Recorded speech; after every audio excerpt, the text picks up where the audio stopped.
Good afternoon. I'll call us back in session. This hearing is the first continuation of the May 22nd, 2025 hearing for petition Z25-0011, formerly known as 2024-052. Today's hearing date, time, and location were announced on the record at the last hearing date of May 22nd, 2025. Therefore, notice by publication, certified mail, and posting were not required for today's continuation. When we left off the hearing on the 22nd, we were taking questions from the public. However, the petitioner gave the board new documents, maps, and so the board is going to want to ask questions of the petitioner regarding this new information. And then we'll go back to questions from the public. And then at the end of questions from the public, then the attorney for some objectors can finish answering any questions that he would like. Then we'll move to testimony from the public. So anyone here who will be speaking, whether you'll be asking a question or making a statement, you'll need to be sworn in. If you did it last time, let's just do it again. If you plan on speaking today, please raise your right hand to be sworn in. Do you affirm that the testimony you give today shall be the truth, the whole truth, and nothing but the truth? I do. Okay, we received this new information, and so I'm going to open it up for questions from the board, starting on my left. Mr. Cozen, do you have any questions regarding this maps? Thank you, Mrs. Chairman. And the answer is yes, I have questions. My questions, as the chair speaks to, is to a document that we received. It's called the New Frame Building with a Corrugated Metal Siding Farm Building, and it's identified as a floor plan A2.0.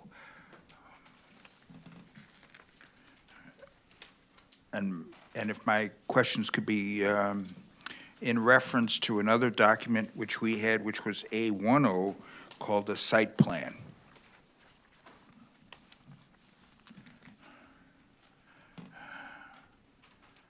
Specifically, the A2.0 shows a preparation date of September 30th, 2024. The site plan shows a preparation date of December 9th, 2024. Am I correct in presuming that the building that is identified on the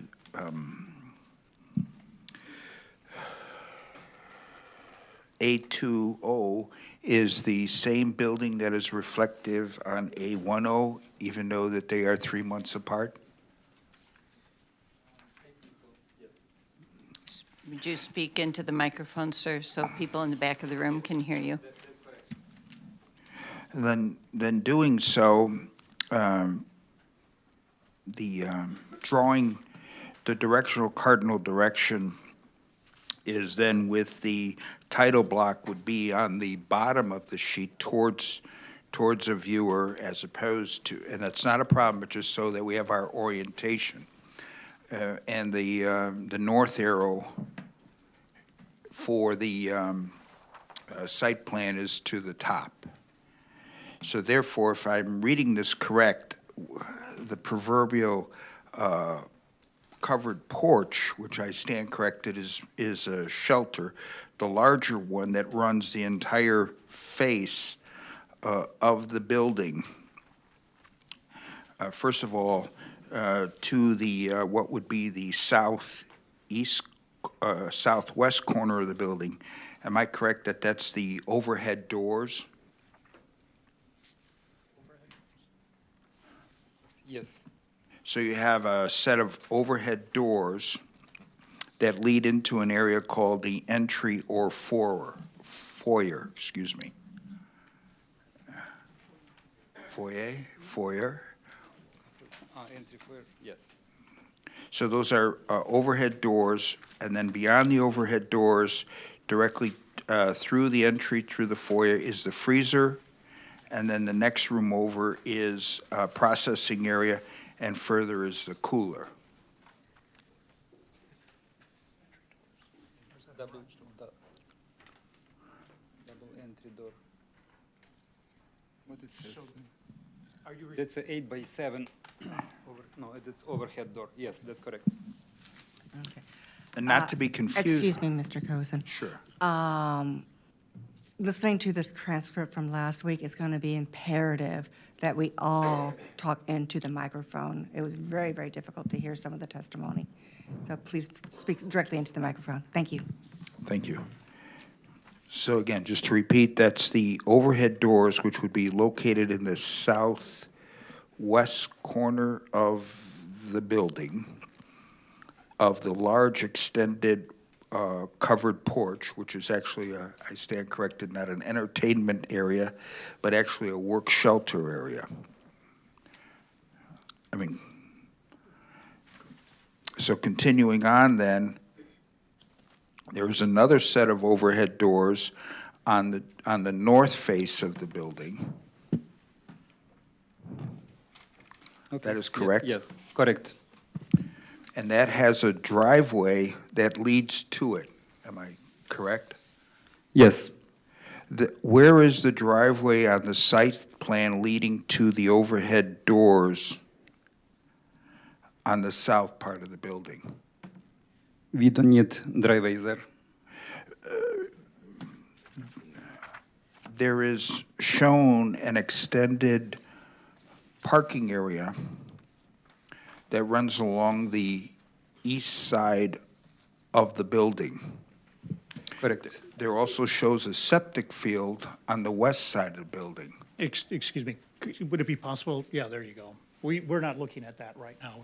So we had the elevations and the interior. Right, and the only two documents that were, or at least I believe I'm subject to our commentating is, again, is A1 and A20. and I don't Mr. have the- McKenna, did you bring A1. those larger? I did not, no. I see. I assumed that they could be put up on the screen. Okay. As we said last time, you can't even read the printing on those, you know. We had to have staff blow them up for us last time. Okay, go ahead, Mr. Cozen. Sorry, so just to go back, document A10 shows a parking area with barrier curbs on the east, extending some 50 feet south of the building. Document A1 shows to the west the septic field. Correct. How does the overhead doors on the south part of the building get access? From the east side of the building, you walk to the porch, and you can walk through the overhead door. So a truck service? No, look, this is overhead door is 8 feet by 7 feet. That's the same like double door we can see in any building. That's not huge door. So that's just, if you need to get one pallet in or out or large box, it's convenient to do so. So at this time, the site plan shows no driveway between the septic field to the west and the parking lot to the, Correct. returning back to A20, we show that the first room after the entry foyer is the freezer. And the doorway in and out of the freezer is limited, am I correct, to the foyer? Correct. That means that the processing area has to go into the entry foyer and then into the freezer. Is that correct? Looks like yes. Well, it looks like, I mean, it is, or? Yes, it is.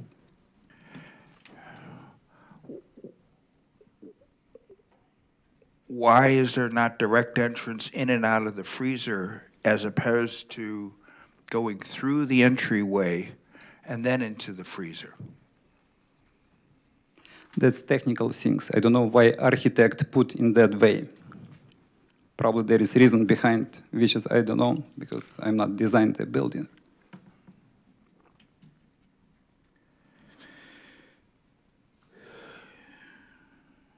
I have no further questions on the document at this time. Ms. Donner, any questions? I do, I do. Um, I may have just heard the answer to this. Who determines the schematic for the inside of the building? I mean, I know that you said the architect did this, Correct. but is the architect working off of regulations by the USDA? Or is it something that he's done because this is just kind of what he does? It doesn't No, necessarily make sense. he was working based on USDA requirements, which is published online. Okay, so he all has to- available, yes. Okay. Where he has to refer to those requirements. Okay. And if this building was not going to be used for this product, would you be required to come before us? Or is it because it's another farm building? Actually, it's probably for Anna. Is this building a building that could be there without anything in it on a farmland piece of property? Anna Kurtzman, Senior Planner for McHenry County. So our regulations say that you may have farm buildings, agricultural buildings, if you are applying for a agricultural exempt building permit. You need to identify what the use of that building will be. It has to be somehow tied to agricultural that is occurring on the property. Okay, so it's an agricultural use permit for the building that you need, no matter what you're doing with it. It has to be an agricultural use building. There's other types of building permits where if it's not an agricultural-based use associated with the property, you could potentially apply for those other types of uses.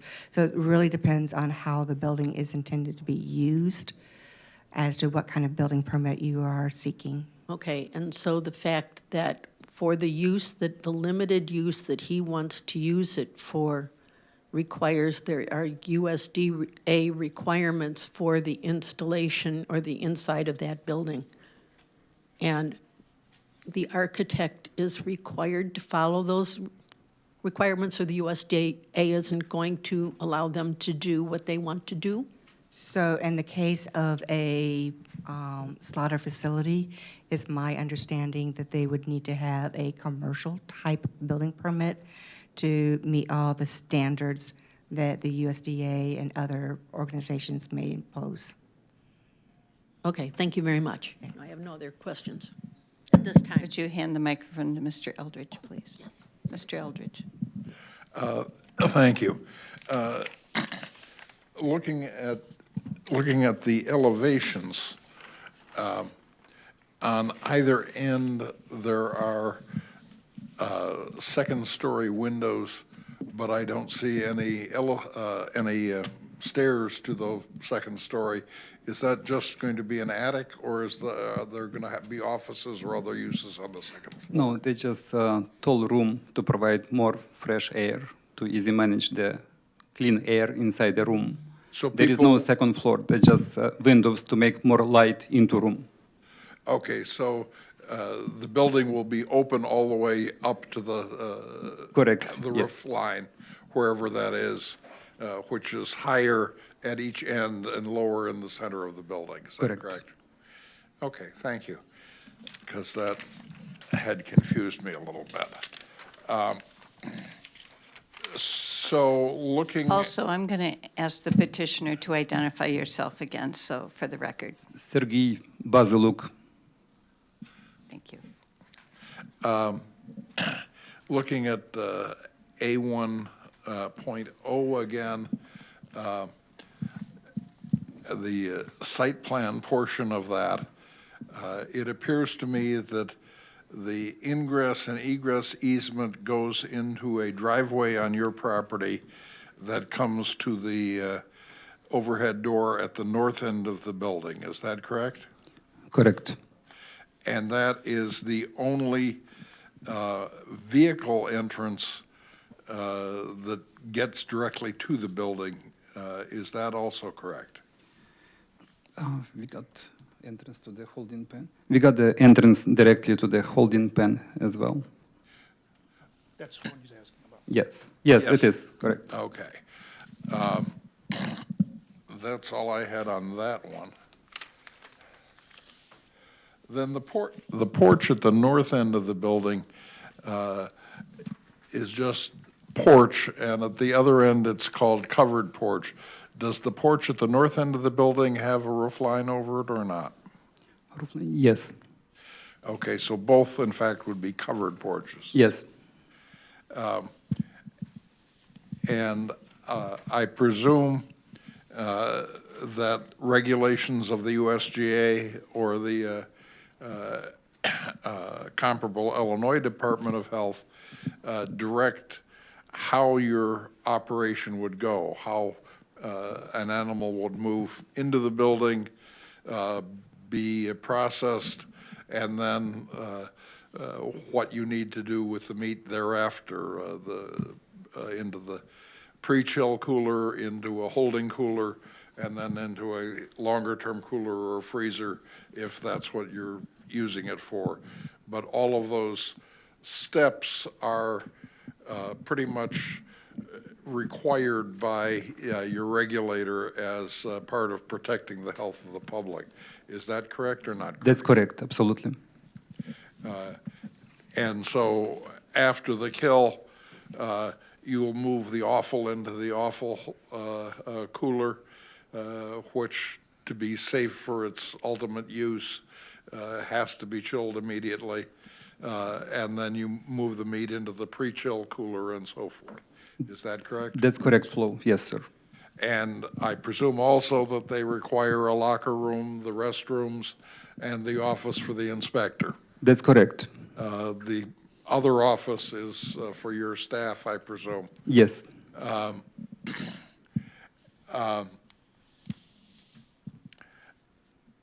I presume that, given the number of animals you're intending to process, that USGA will review and make a determination that this is an adequate facility for meeting safety and other requirements of theirs. Correct. They will not issue the license until they inspect final building to be appropriate to all their requirements. And part of their requirements are the containing of all of the processed animal, not just the offal, but the liquids that may have been generated, including the water used to wash the thing in a holding tank and not going into the local groundwater. Is that correct? Absolutely, that's a critical element. And the building will be insulated and have special air handling to control the environment inside the building? Absolutely. Okay, that's all I have at this moment. Ms. Gardner? Thank you. I just have a few more questions.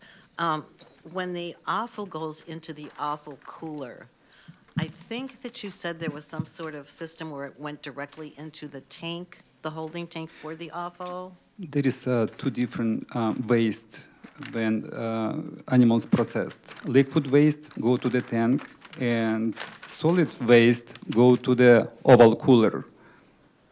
So the waste has to be separated in two fractions, liquid and like a solid waste, which Okay. has to be stored on property. Yes. Okay, so it's now stored in the offal cooler? Yes. And how does it get into the tank that gets No. emptied out? No? Now, to the oval cooler go only solids, which cannot go to be filtered through the filter and run through the pipe to the tank. That's a solids which can be picked by hand and put into oval cooler. Okay. How is it then disposed of? The truck come in and picks it up in barrels. Usually that's special barrel which is marked not eatable ovals. Okay.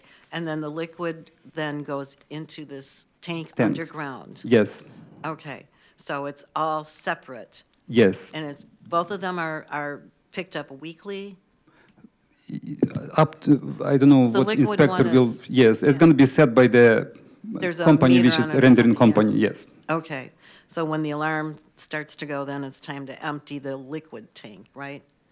Okay, but the solid offal? Solid has to be picked weekly, if we can Weekly. work weekly, yes. Okay, yeah, I just wanted to make sure that wasn't going to remain Yes. on site. Okay, now, just a couple more questions. What is the purpose of the two porches on this building? Just idea to make building looks nicer. There is absolutely no practical needs for those porches. That was my thought. And seems like, you know, we were trying to make nice design building, but it creates so many questions. It would be easy to eliminate those, and no, there is maybe would be less questions. Okay, So you, technically we can do it. Hopefully to make the building smaller or eliminate porches, we don't need to set up another hearing for the public. wait, or we say that do. again. In order to remove porches from our drawing, we need another hearing, or we can do with our architect Oh, I without don't- hearing. Yeah, I don't have a problem with them, I just wondered why they were added Just on. for Just to make look it nice. looks nicer. Okay, which you need to do on a building like a slaughterhouse, right? I don't know. Okay. Now, my other question, you know, you may not be able to answer this directly, but it seems to me that this is a lot of expense and material and a lot of red tape to go through for the minimal amount of slaughtering that you're talking about doing. Because you're talking about 1 day a week and 5 pigs, was it? 3 3 pigs. pigs and 50 chickens? That's correct. And, okay, and you're building this multi-million-dollar building for No, this? not necessary. Everything what you see is built on our farm. I build in myself with my guys. But this you're I not do. building yourself? We can hire the licensed plumber. We can hire licensed HVAC guy, electrical, but a lot of things we can done and help them to make it lower cost. Okay. Why do you estimate that in multi-million building? Because the last guy who came in for a slaughterhouse, his building was going to cost a couple $1 million. Because he built Because of commercial. all the technical stuff that goes into it. He built very commercial. There is equipment which can cost alone 1 million, and there is equipment which can cost plucker, which is cost $450 to pluck the chickens. Okay. If he wants to do a lot of animals in certain time, he has to invest into expensive equipment. If he doesn't want to do, less quantity, you don't need to invest in any equipment. Speaking of chickens, don't they have to be plucked before they're butchered, basically? Absolutely. And where is that done? Is that done in the processing room? Yes. Okay. And is there some method to do that? Method gonna be learned and provided by our inspector, who gonna okay. issue the steps which is we have to follow. Okay. Okay, I think that's all I have for now. Thank you. Mr. Schnabel. All right, you were getting almost to the question that I wanted to ask a moment ago. I understand you're going to act as your own general contractor, more or less, on this building. Correct. You still must have some kind of estimated cost of construction, materials, labor, and equipment. For example, these chill coolers and holding coolers. Let's finish the budget question first, and then I've got one more on that topic. Okay, the estimated cost $250,000. And that includes all the internal equipment? Everything. Could you describe to me, to the best of your knowledge, how do we accomplish, for example, cooling the pre-chill cooler, the holding cooler, and the regular cooler, when all I see on the plan is one AC condenser for the air conditioning in the main building? that be rooftop-mounted equipment? I don't see any mechanical rooms off to the sides of these. Mechanical rooms here, and on this plan, we do not see any equipment. Right.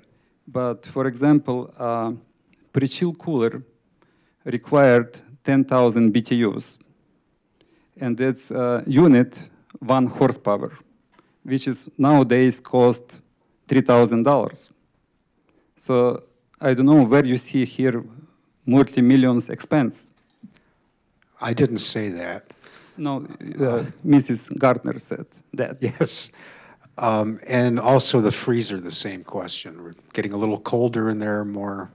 Freezer required 3 horsepower unit, 18,000 BTUs, between 18 and 20,000 BTUs. $5,000 unit gonna stay next to the building On the outside, in mechanical room or outside, based on what building department will tell us, or architect will know when he finished designing the building. Okay. We already put so much expense into this, and we don't wanna go through the final steps like design Right.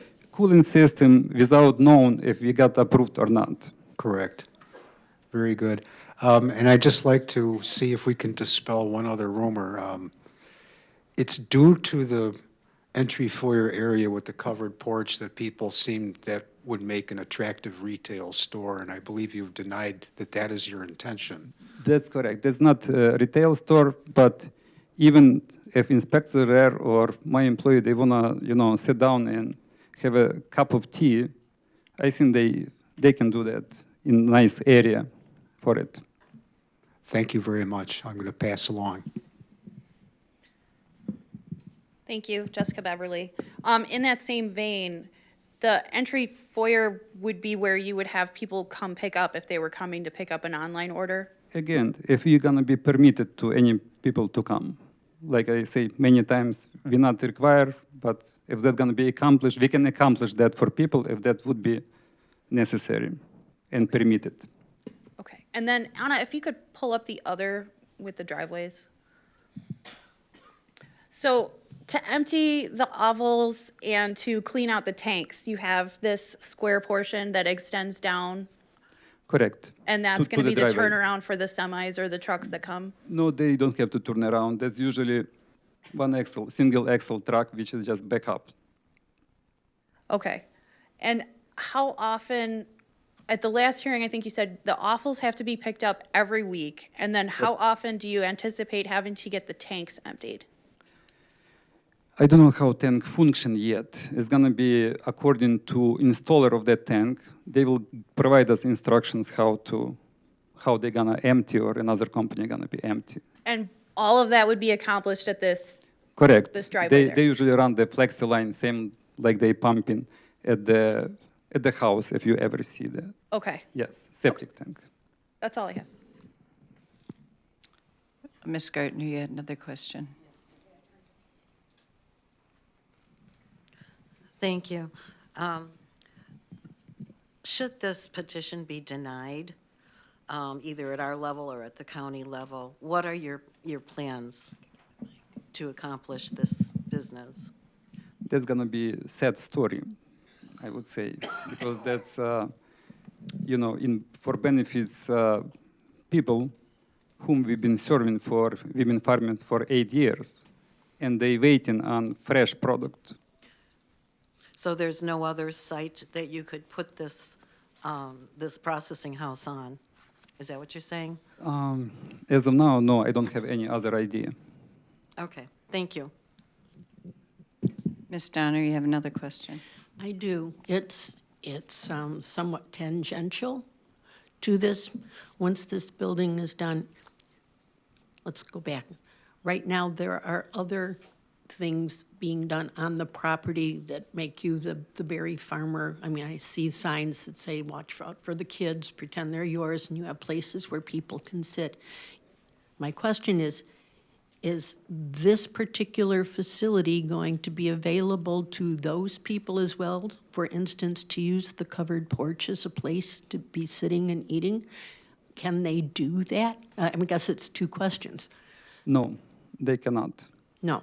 Okay, so then my second question is answered. This area is just specifically with nobody else coming onto it for the For- purpose of being able to produce steaks and other processed meats for your animals to be in your markets.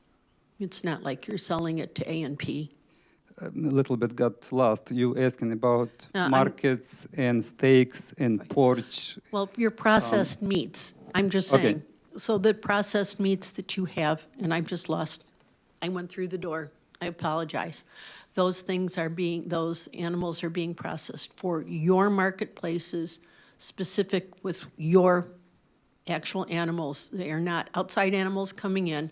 They are not going to places like the A&P, or there isn't even an A&P anymore. I'm sorry. I'm old. So like Jewel or any place like that, or another meat No, processing place. they're just specifically for our market stores. For your market source. Thank you very much. I apologize. Thank you for question. I have a few questions myself. I have to say that I was kind of shocked when I saw this building plan. I mean, to me, it looks perfect for a retail setup. I don't understand how you would have a freezer that opens up into the entry foyer, and you can't load trucks on that south porch. So you're going to have to take frozen meat around through the entry foyer, back through the kill floor, to then load onto a truck to take to your No, stores? No. The packed meat cannot get through the kill floor, never again. There is door, and you see the overhead door, which can, from freezer, take through the door, through the porch to the left, and exit from the building. But you don't have a driveway there for a truck. We don't need for a 50 chicken drive truck. We can carry in hands So why would you need an overhead door as well as, to take the cart like a a double shopping door. cart and move it on a regular small cart. We don't need truck enter there. why would you need two door? It looks to me like, it's, when I look at this and then I look at the testimony that you gave, they don't match to me when I look at this. When I see a locker room with a laundry, and you're telling me you need your covered porch or your entry, a 700 square foot entry foyer, and you tell me you have 4 employees that are going to do this, and that's their place to have tea, it doesn't compute in my mind. So I just have to ask you, why did you design this building this way?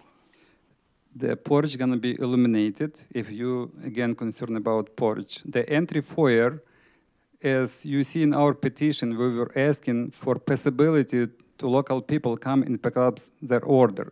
So if they enter, they cannot get directly to the freezer. Would be nice area. They can step through the door and stay in foyer and waiting until somebody handle their order out.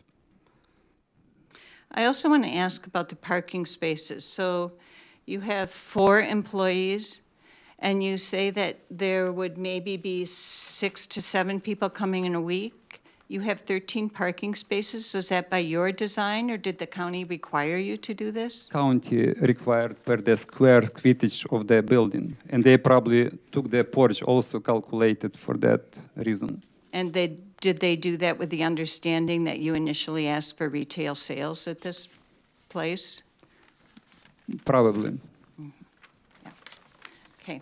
I'm going to turn it over to Ms. Kurtzman now. There were several questions that were sent in by the public, as was stated last week, that if anyone could not be here today, that they would be able to send questions to staff and they would ask their questions. So I'll turn it over to Anna, and then after that, we'll allow questions from the public. In the last 24 hours, the staff has received 2 emails specifically asking questions. The first one is from Lisa Bartlett. Her email reads, "Hi, my name is Lisa Bartlett. I live in the Thoroughbred subdivision at 10307 Arabian Trail. I was wondering what stops Mr. Sergi from adding another weekday to slaughtering his animals? That was the first question. What is the question? I was wondering what stops Mr. Sergi from adding another weekday to slaughter his animals? County will stop. They will assign the 1 day a week working. Okay. Second question, what stops him from hiring more people?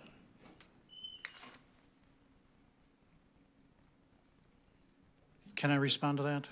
I mean, we're here. Well, who are you asking? Are you asking the petitioner or? So it's not me asking the hiring where? question. It is the written request I here. think it's directed to the petitioner. Hiring where? In the retail store in Skokie?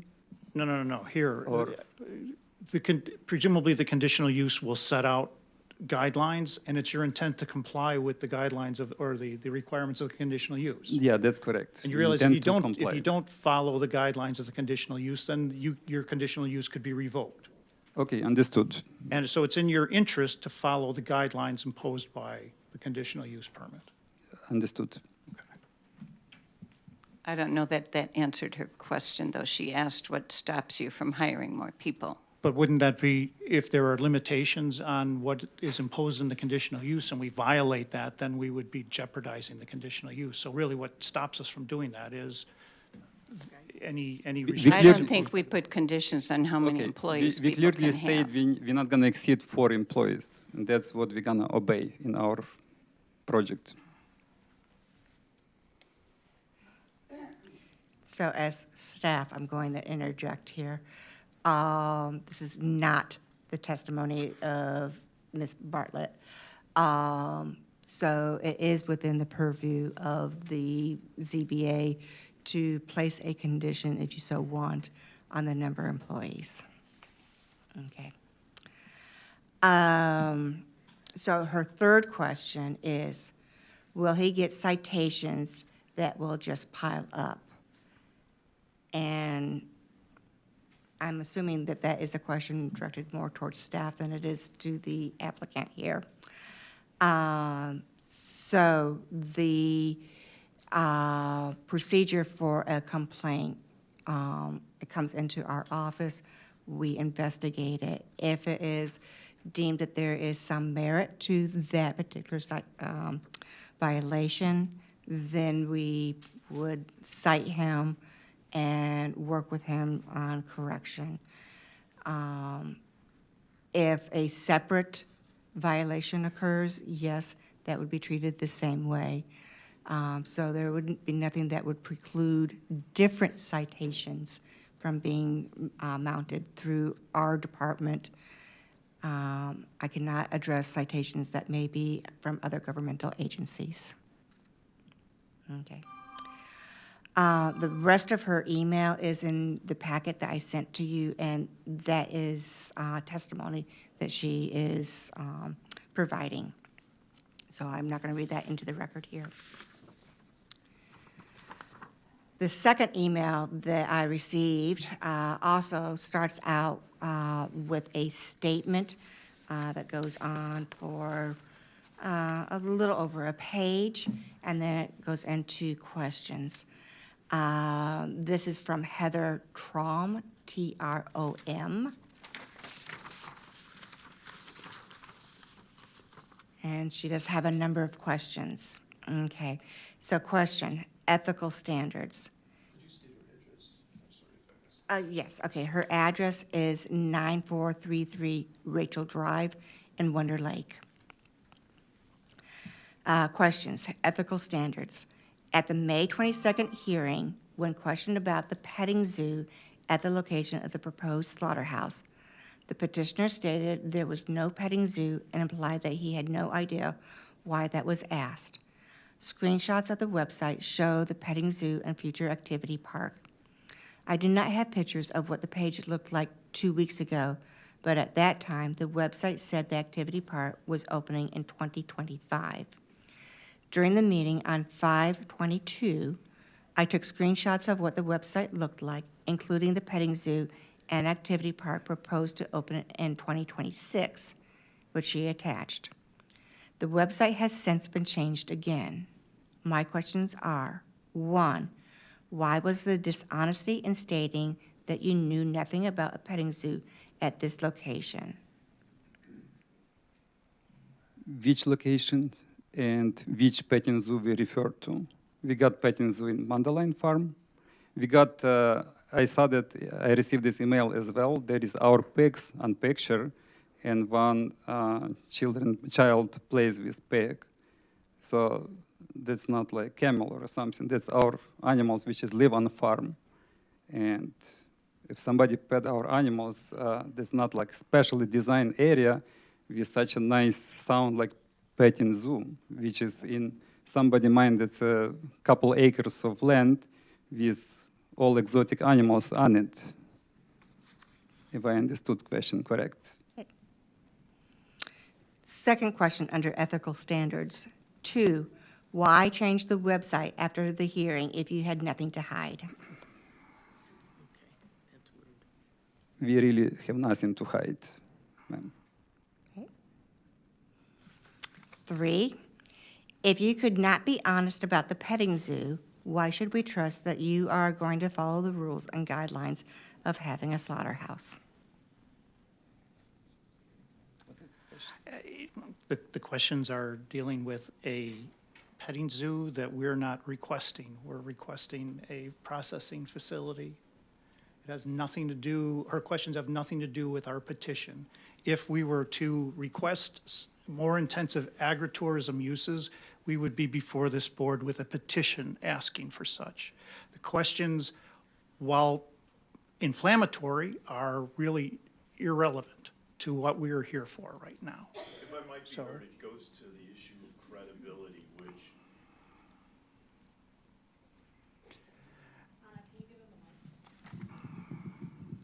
thank you. I'll just get up the next time. Respectfully, I'm Tom Burney. I'm representing some of the objectors. It goes to the issue of credibility. I think credibility is big in this case, and it's a key issue that the Zoning Board of Appeals has to decide as it weighs the evidence that it's hearing. So I think the woman's question is relevant and deserves to be answered. It has nothing to do with what our petition is. People put, hopes and potential aspirations all the time. Doesn't mean that it's being done. It doesn't mean that it's planned to be done. Nothing done there, nothing built. So anybody can talk about their idea, especially not me and my child who were designing that website. So if something in his vision, nothing done so far, so why I have to be responsible for it? Next set of questions are dealing with evolving plans. Throughout this process, the information shared has changed. It started as chickens only, then evolved to the addition of pigs and possibly other animals. During the opening statement on 5/22, it was stated that the animals would only be the ones at that location, and then it transitioned to animals from any of your farms. Excuse me. One, why is the business plan not finalized prior to getting a conditional use permit?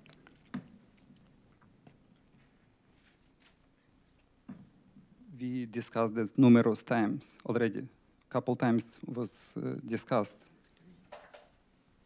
about that we got some animals on our farm, which is 1.5 miles away.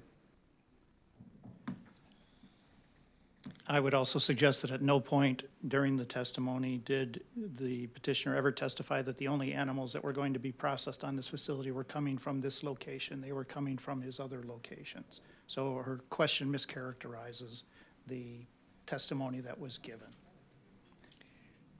And in terms of a transition or an evolution of the petitioner's petition, there were several steps that petitioner has to go through before we get here. And as we go through the process and go through, site plan review, some of those things became fleshed out, and that's how we are where we are today. So yes, initially, the thought was that it was chickens and then a couple of pigs. But there, you know, other than, I think you said geese possibly or ducks. Those were the only animals that were mentioned at the initial hearing. No, Okay. Second question under evolving plans. How many more adjustments to the plan will occur if you are approved for the permit?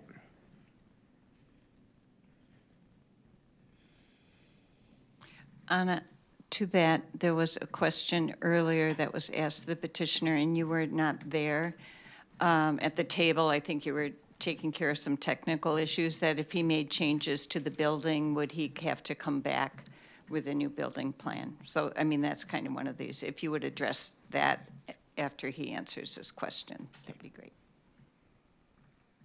Same, I already answered that question. If I go with this building to building department and they tell me this door has to be moved 3 feet away from this wall or other requirements, or remove the porch, I don't think you will consider that like dramatic change to the plan.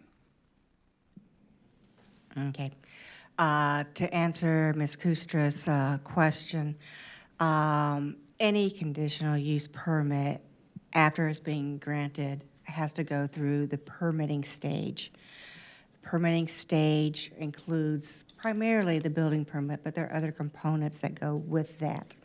Fire access, your septic system, compliance with the USDA regulatory requirements, laundry list of different types of agencies that will review this. Yes, you can anticipate that there will be changes to both the building plan and possibly to the site plan to accommodate.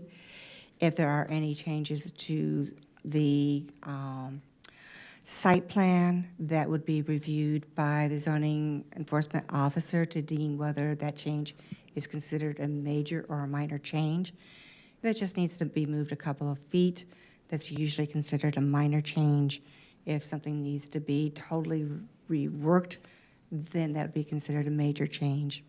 Any major changes would have to come back through this board for review and approval. In terms of the question of how many more adjustments to the plan, that is not a question that anyone going through a conditional use permit at this stage would be able to give a accurate answer to that, because there's going to be a number of moving pieces, and each agency will require different things that will require adjustments. Evolving plans number 3. Why do you expect the neighboring subdivisions to support this if you're not able to be honest about the plans or continue to change them? Again, it's an argumentative question.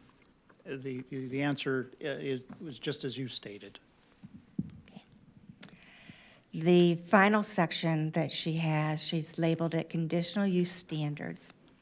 According to the American Legal Publishing, there are standards that need to be in place for a conditional use permit to be approved. Although you have given the legal guidelines for how you will meet some of the standards, such as the protection of the groundwater. Although you have given them. Okay. 1, how are you going to guarantee that the usage is not detrimental to public health, safety, morals, comfort, or general welfare?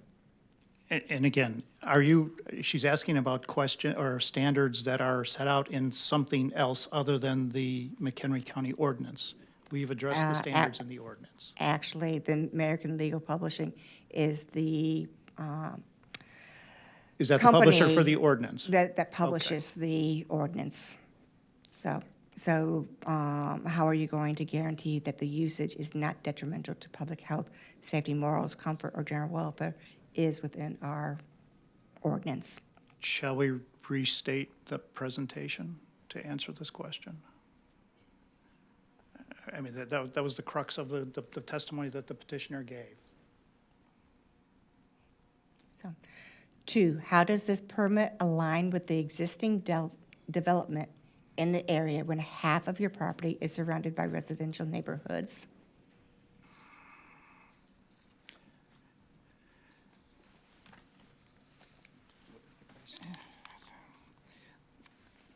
Can you repeat the question, please? Certainly. How does this permit align with the existing development in the area when half of your property is surrounded by residential neighborhoods? Again, I'll answer that. Going back to staff report that was presented for this, other than structures located on the property owned by the applicant, there are no buildings or development within at least 800 feet of the subject property. All of the property surrounding this site is agricultural in nature. Again, we're just restating what we've already testified to. 3, can you please share statistics of how this does not impact property values in the surrounding subdivisions? Petitioner has shown that the use of this property with the proposed use will not affect the, will not have any effect on the neighboring property. There's not going to be no appreciable difference in how the property is presently used, with vehicles coming and going, with presence of animals. As we indicated, if petitioner had put up this building and started operating, nobody would know. Okay. Question number 4, and this is the final question that she has. And let's keep the murmuring to a minimum, please. Thank you. When is the proposed traffic and utility study going to be completed? There is no proposed traffic or utility study. That concludes the questions that staff received. Okay, so at this time, we will resume questions by members of the public. So you'll come up to this microphone here on my right, state your name and address, and then you'll have 3 minutes to ask your questions of the petitioner. If you want to take your 3 minutes, you ask all your questions, and then he has, he can have the time after that to answer them. If you don't think you can get all your questions in, just ask them all, and then he can answer them. And then we'll just move on till everybody gets their questions asked. I will ask that you not be repetitive. If your question has already been asked and answered, we're not going to, that would just be badgering somebody if it's just the same question over and over. And we ask you to be respectful of the board as well as the petitioner. But we want you to have your right to be heard, to ask questions. And just remember that this is not your opportunity to make a statement. You'll have an opportunity later to do that. This is just asking him questions, and it has to be regarding his testimony. It can't be outside the purview of this hearing. So again, I welcome anybody who wants to ask a question to come on up to the microphone.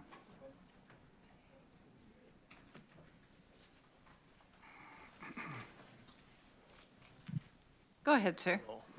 My name is David Griffith. I live at 3670 Twin Oaks Drive, Wonder Lake. Do you have 3 pins at 3712, 3 parcels? 45 acres, 5 acres, and 57 acres? Correct. Do you have a residential structure on any of those parcels? Yes. You do have a house? Yes. Okay. How far away from the house do you believe the new building will be located? 250 feet. 250 feet. Okay, thank you. And my last question to the board is, what happens after the conditional use permit expires? Does he continue operating as normal, or does this get revisited? I'll let, just because that's her business every day, I'll let Anna answer that question. I apologize. I was dealing with a distraction here. Would you mind repeating that question, please? What happens after the conditional use permit expires in 10 years? So the use is no longer allowed to continue at that point without them coming back through for a renewal. So if they do not seek a renewal, then this use is to stop. Thank you. My name is Andrea Zinga. I live at 9345 Ryan Court in the Deer Path Edition. Mr. Bazaluk, you have facilities, you have properties and businesses and livestock other places. Correct. Why do you want to bring your animals to a residential area with 164 houses within 1 mile of a slaughterhouse? Why don't you take these animals to Mundelein or Skokie?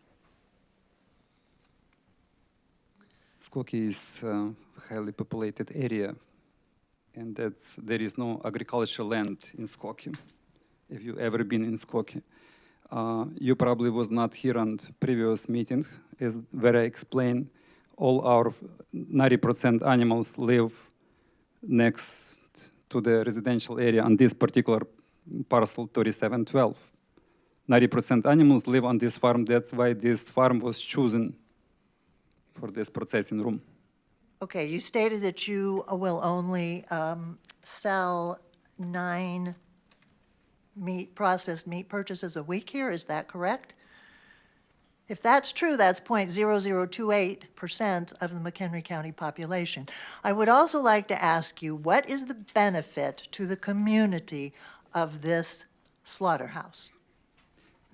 Community will have possibility to purchase fresh meats growing directly next to them. What is the benefit to the county? What are your projected increases in tax revenues to the county?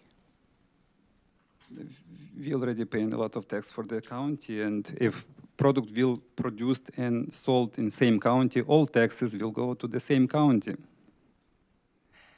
All right. And I would like to ask you, what is the benefit to the Deer Path residents? Same like for all county. Access to the fresh product. Thank you.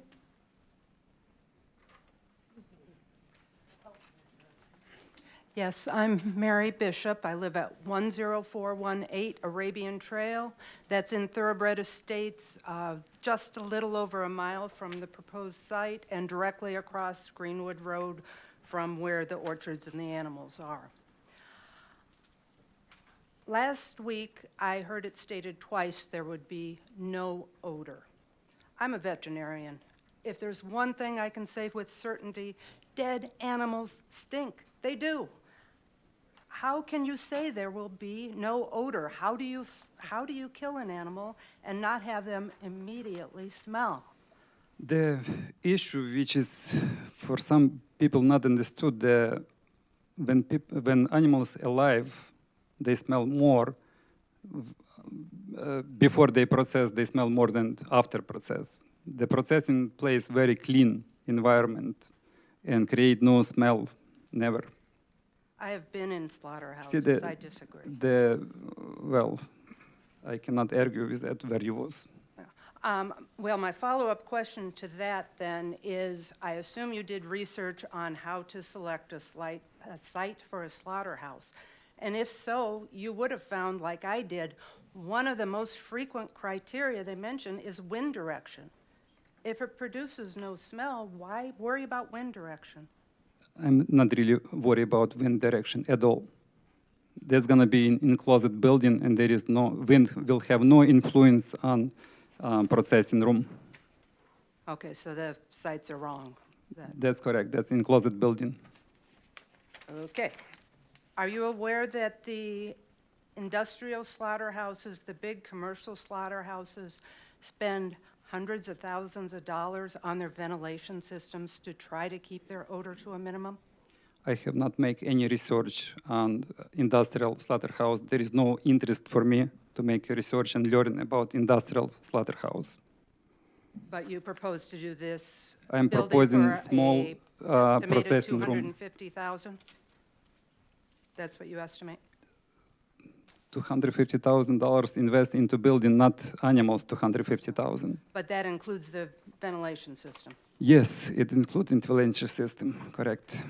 And last week, some of your plans included the once-a-week slaughter, 3 pigs, 50 chickens approximately, that it would only be done once weekly, and that it would not include any animals that you didn't raise yourself. From what I heard earlier today, part of that will be or can be legal conditions. Are you willing to have all of that be legal conditions? Yes. Okay. And if you do slaughter 1 day a week, will it be a designated day a week so that those of us surrounding the area? Up to county. Thank you for your time. My name is Elaine Barron. I live at 4702 West Shore Drive in Wonder Lake. And I understand from the beginning of the meeting, are there 2 storage tanks underground or 1? 1 storage tank. Another system is the septic system. That's a different system for Right, but for the renderings, one correct. tank, okay. And who sets the regulations for that tank? Health department. And how deep is the tank buried? I don't know yet. I Because- have not seen that tank. I know there's 3,000 gallons that go by volume.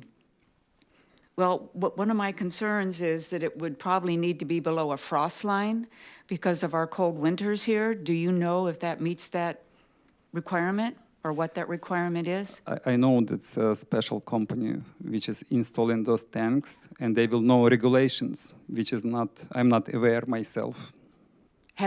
Will it be inspected before it's used? Absolutely, yes. And is there any alarm system if there should be a leak? Yes, that's requirements. And how long will there be a leak before it sets off the alarm? How sensitive is it? I don't have too much technical things for that tank as of now. But I'm Okay. sure there is something. So once done there to is, it. oh, I'm sorry, go ahead. Like I said, I don't have technical things for that tank. The health department will figure all requirements. But if you're going to be running this and being responsible for it, isn't that something that you need to know?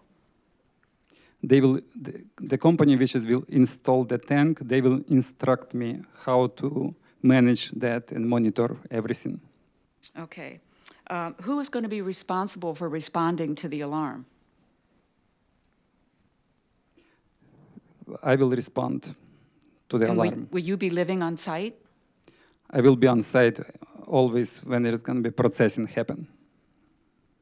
So if the alarm's going off, it would take a period of time for you to get there to... No, alarm cannot get on if there is no processing, only at the time of processing. Correct, that's what I'm saying.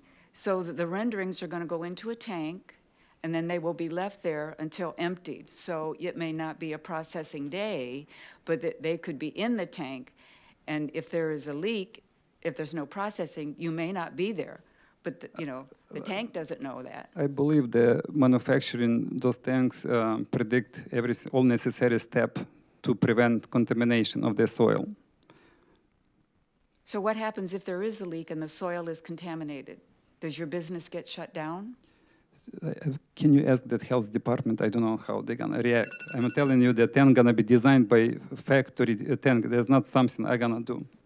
So I'm sure the tank has to be to the certain specs to prevent the leak. Okay, thank you. Hello, my name is Nancy Goodyear. I live at 3829 Twin Oaks Drive in Wonder Lake in the Deer Path subdivision. I can look out my window from my house and I see your cows. Now, are those the cows that you are raising and going to slaughter? No, there is cows not on our petition. The cows not on our petition. Oh, No, we're not slaughtering our cows, no. oh, because I see your cows out there, because I'm that close, I can see your cows. And I know you do have horses also. Okay. I also like to know about chickens. You said you wanted 1,000 or you have 1,000? We have chickens already live on that farm, yes. Okay. I was born and raised on a farm, and my mom had chickens. And oh my God, I can tell you, it burns your nose, your throat, your eyes when you go into a building with 20 or 30 chickens. I cannot imagine what the air is like with 1,000 chickens. The chickens, live chickens, has nothing to do with this processing room we're discussing today. If chicken lives outside in mobile shelters, they not create a smell. As you notice, you've been living there for a while, I assume, and chicken been living next to you also for a while, but you never concerned about any smells from the chicken so far. Because the smell is like ammonia. I mean, it affects your breathing, your Can you hear eyes. this smell yesterday? Were you able to smell it I'm not yesterday? talking about you. I'm saying I have experienced that. Okay, yes, that's true. The chicken manure is very smelly, that's correct. Yes, it's very strong. Yes. Okay. I have seen 2 white buildings that are in my vision from my home. Are animals kept in those buildings, or what are those buildings for? As you can see, the cows live there in one building. In second building, we keep hay for the cows. Oh, okay. Now, this might be sort of like what we've already talked about, how much you're spending for your building and what you're going to be required to put outside. And you also have to maintain that road and pay for people to work for you. That seems to me like a lot for 1 day a week. That's we very diversified farm. We have retail stores. We got, as you can see, I don't know, from your property, we have orchard, 300 acres orchard, which is produce 500,000 pounds apples per year. Oh, yeah. So we got resources where to pay for our people, not just for the chickens. Okay. I was wondering, does that mean I'm undone? Yeah, go ahead. Oh. Yeah, you can ask. I also was wondering about, no, don't go on? Well, She can pass her question to somebody else. Oh, Somebody else okay. can ask your All right, question. thank Maybe you. you have a neighbor or something. take your question. It's about our property value, dipping, going down. Can you see it? Yes. Okay. I'm Lisa Griffith. I live at 3670 Twin Oaks Drive in Deer Path. Do you have any statistics regarding property values? Or do you have any statistics regarding property values? I will answer partially your question. We do not create any hazard in area to derate value of the properties. And Mr. Terry, maybe continue answer if we not create any problem for the environmental problem to degrade your property cost. Okay. At any time, have you made a request to build a slaughterhouse in any other location? No, Not in Lake Zurich? no. Okay. If the slaughterhouse facility that you're proposing is only going to operate 1 day a week, how can you justify that expense? Like I said, we very diversified farm. We work not only with animals. We got retail store, we got orchard. That's our main production things. And if that's in our plan, we justify with our financial advisor. So The orchards operate separately from the proposed slaughterhouse, though. And that looks like an operation that looks like it could scale up. It looks like you're planning something bigger. no, I cannot plan any bigger. It is clearly in our petition, the size and been talking. That's what we're talking about here. Okay. I'm just going to remind you that when you moved to our neighborhood and you spoke with some of our neighbors, you said that I'm just going to be a small, organic apple orchard. And now look what you're proposing. So, Well, that's also a small place. That's not large place. okay. Are you currently slaughtering animals on your property? No, Okay. You say that you will only slaughter animals from your own properties. What happens if you acquire or become a partner in more properties where you raise even more animals for slaughter? That's a scale up in your operation, yes? no, we're not planning to scale up. Not today. A year from now? 2 years from now? 5 years from now? How am I supposed to answer that question? you don't know what your future plans are going to be. Yes, there is going to be limited by the size of the building, as you can see. And It's a big processing room, 20 by whatever. Okay. Are you going to use any of the slaughter waste products, entrails, internal organs, or carcass byproducts in any way or form on your Greenwood Road orchards or farmland as fertilizer? No, ma'am. How often will a USDA inspector be on site? Every day when it's processing. Okay.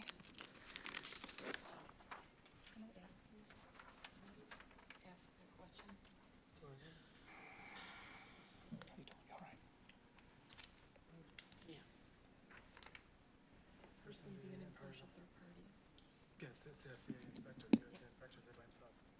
It's his office. Hello, David Caio, 3915 Crabapple Lane, directly behind Sergey here. Her question is, will the person that be a third party or one of your employees who becomes USDA licensed? There is no such a thing like USDA license for the person. USDA license would be issued to particular building, and all people whose work here will work under supervision of the inspector, which is actually they monitor all process and provide the guidelines. Okay. So how much is this costing you total? We know the building was $250,000, which is far less than I've researched, for all the plans, the buildings, all that stuff. Is this the same building plan as the, is Mundaline? This design here looks exactly like the Mundaline store with the big porch, the nice store up front. And even on your building plans there, under set 2, it says storefront entrance. So it was obviously designed for a store. I'd like you to address that. Will you be able to slaughter cows with your USDA licensure? And if so, USDA, whatever it is, were you telling us now that you're going to raise cows and you sell tons of beef online and you're not going to slaughter any cows that are being raised right behind the slaughterhouse?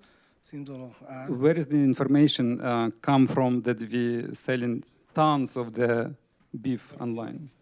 Your website has beef online. You have shares, Yes, you have beef yes. shares, pigs, Yes, poultry. do you know where the beef came from? I'm assuming from your farm because you have cattle there. That's what I'm asking you. You have a slaughterhouse, No. and then you're going to be able to slaughter cows, but you're not going to slaughter cows. And now you're going to slaughter ducks, geese, all these other things Okay. that weren't put in there before. What is your question? Yeah, sorry for interrupting. Let's say your question. Fine. Yeah. Okay, so you're going to get certified to slaughter all these animals, but yet you're not going to slaughter them, is the question. You're going to be able to, you're getting USDA so you can sell across state lines. You are planning businesses to sell like butcher box style stuff all across the country, is that right? Because that's what you're advertised. So, which would increase the need to slaughter more different animals. If you've been serving your customers for 8 years without a slaughterhouse, you can still do that. There's plenty of room. In the last hearing, you said you'd have to remove these apple trees that have been there for 8 years at your other farm. There's plenty of space there. You can aerial view it. It's pretty simple to see. There's other spots you can do this where you're flanked by farms on both sides and your farm across the street, yet you're choosing not to. I don't understand how you can look at the community in the face and tell them that you're a man of the community when you're destroying our community. We have to smell your smells. Your Is there a question? You got to Yes. ask your questions. Sorry. Sir. Are you going to be smoking meats here because you smoke meats at your other facilities? And then, since your builders are building everything, are they licensed, insured to build all these buildings? Okay, you've got Okay. several questions to answer Got there. several questions to answer. From which one to start? Yes, we selling beef in our stores, and we process beef cattle at the Aikmans, the another processing facility. If that was your question. Then No, the question was, is you're going to be licensed at this facility to slaughter cattle, right? You can, Yes, but we don't have beef as many as you can see. We just left right, but you can couple do it, cows though. That's left. the There question. is The nothing question to is just you process. can slaughter cattle at this facility. Yes, we specialize in Correct. pigs So and you don't- poultry. Okay, you have to answer all his questions. Your questions have been asked, so now you have to answer them all. Okay, he asking if I getting certification to process beef, or what is the question? Yes. Yes, he's In our asking. petition, poultry and pigs, we're not seeking to certifications for The beef. USDA, though, is. USDA supervise poultry and pigs and beef as well. By having USDA, it doesn't mean we have to process everything what they supervise. We're asking specifically on those animals which is we grow. Right, but the question is, you'll have the ability to do it, though. You'll legally have the ability. Technically, ability, yes, but will we do? That's it. Yes, Not, probably. And he asked about smoking meats and if you're going to do that. No, that's very complicated building, which is 8,000 square feet in Skokie, Illinois, where we do processing our smoked product. And then is this the same building as Mundelein that has a storefront where it's a 700 square foot foyer you have there, and on the building No, plans, that's it not says, same Okay, building, let him- no. Oh, okay. Ask the question, yeah. So, Because on your, That's not same building, to answer. okay, because No. on the plans you had up here, I asked the question, it says storefront entrance on there. So why do you have? Every store- building has store entrance. Every building If they have a has to store. have the entrance. okay. Yes, Okay. couple doors I on think- every building. I think we've got him answered. Okay, So we'll move on to the next all right, person. thank you. There you go. That works good. I think it works. Hi, my name is Michelle Young. I live at 9295 Rachel Drive in the Deer Path subdivision. And I have a question, taking off about the cows. So where do you get your beef product from if it's not from the cows that are at the farm? That's from the farm, but they not processed on farm, like he said, or somebody. They process in Aikman, which is pre-packed and coming back to our store where we selling online. So where are those sent? They live on, like explained the lady, in white building on our farm. Right, but where are they slaughtered? Aikman processing. Where, she said. Aikman, that's a processing plant. Where is it located? Oh, Eichmann's. Yes. Sorry for That's okay. pronunciation. I can show you picture. Okay, so the months that they're not available, what is going to stop you from slaughtering cattle? We'll wait when they becomes available. Okay, and I notice you have 3 stores currently, correct? Mundelein, Correct. Skokie, and Lake Zurich, right? Yes. And also you have a store coming in Wheeling, so that'll be 4. Currently, how many chickens do you sell in a year?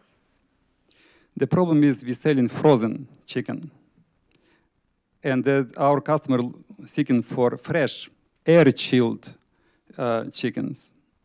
That's why we need this facility. So, Did you say how many are sold per year, she asked? Per year? Yeah. About 2,000. and you have that's with the 3 stores, and now there'll be a 4th. The Mandalay store gonna be not. Mandalay store doesn't sell any fresh meats. But If you notice. The that. chickens are going to be fresh or frozen are still going to be from your facility, correct? We just divide for the stores. The fresh chickens. That's a new product, which is we're not selling currently. This is gonna come new to all store and gonna be distributed and divided between all stores. I also noticed on your website that you specialize in ducks and turkeys, and I haven't heard any mention of turkeys. So where will those be processed? We don't have any currently any turkeys. Okay, but it is advertised on your website. So if I, as a customer, called, Can you show me where's that advertised? sure, I will. We can That's- pull it up. But Yes. yeah, it is on your website. We don't have any turkey as of now. If we will grow ever turkey, that's the same poultry like chicken. Turkey's a lot bigger than a chicken.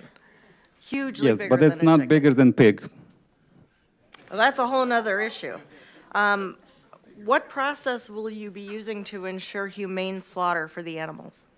We're gonna work under USDA inspection, and inspector gonna supervise the process all the time. By stunning, or what is the purpose? Like I said, there is USDA inspector who gonna supervise and direct us which process they will require to be used. Thank you. Okay. Richard Wazalewski, 9390 Rachel Drive, Wonder Lake, Illinois. Can you tell me where the location of the majority of animals are located? What is the question? Can you repeat? Where are the animals, the majority of the animals that will be processed located? where they currently located, in that forest, 30 acres forest we got on this property, 3712 Greenwood Road. Somewhere else? No, not also, on this property. Oh, I see. Okay.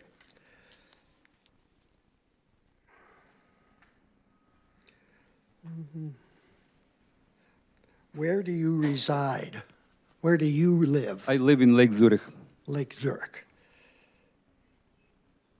Is that why you have the slaughterhouse on this property? Because you can't have it in Lake Zurich? That's correct.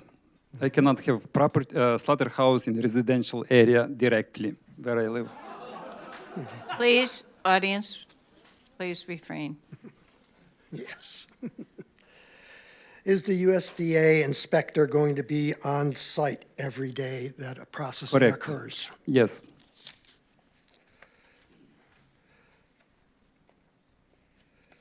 So what stops you from slaughtering animals at any time? County. The law, yeah, which is observed by county and other jurisdictions. Okay, last question.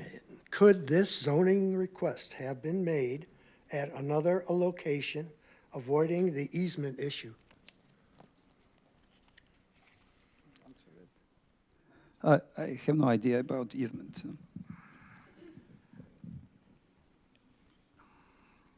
I suppose the petition could have been brought at other properties, yes, but those other properties didn't satisfy the petitioner's requirements, as this property does.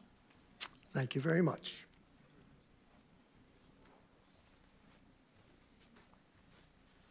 Hi, my name is Cheryl Arena. I live at 3520 Twin Oaks Drive in Deer Path.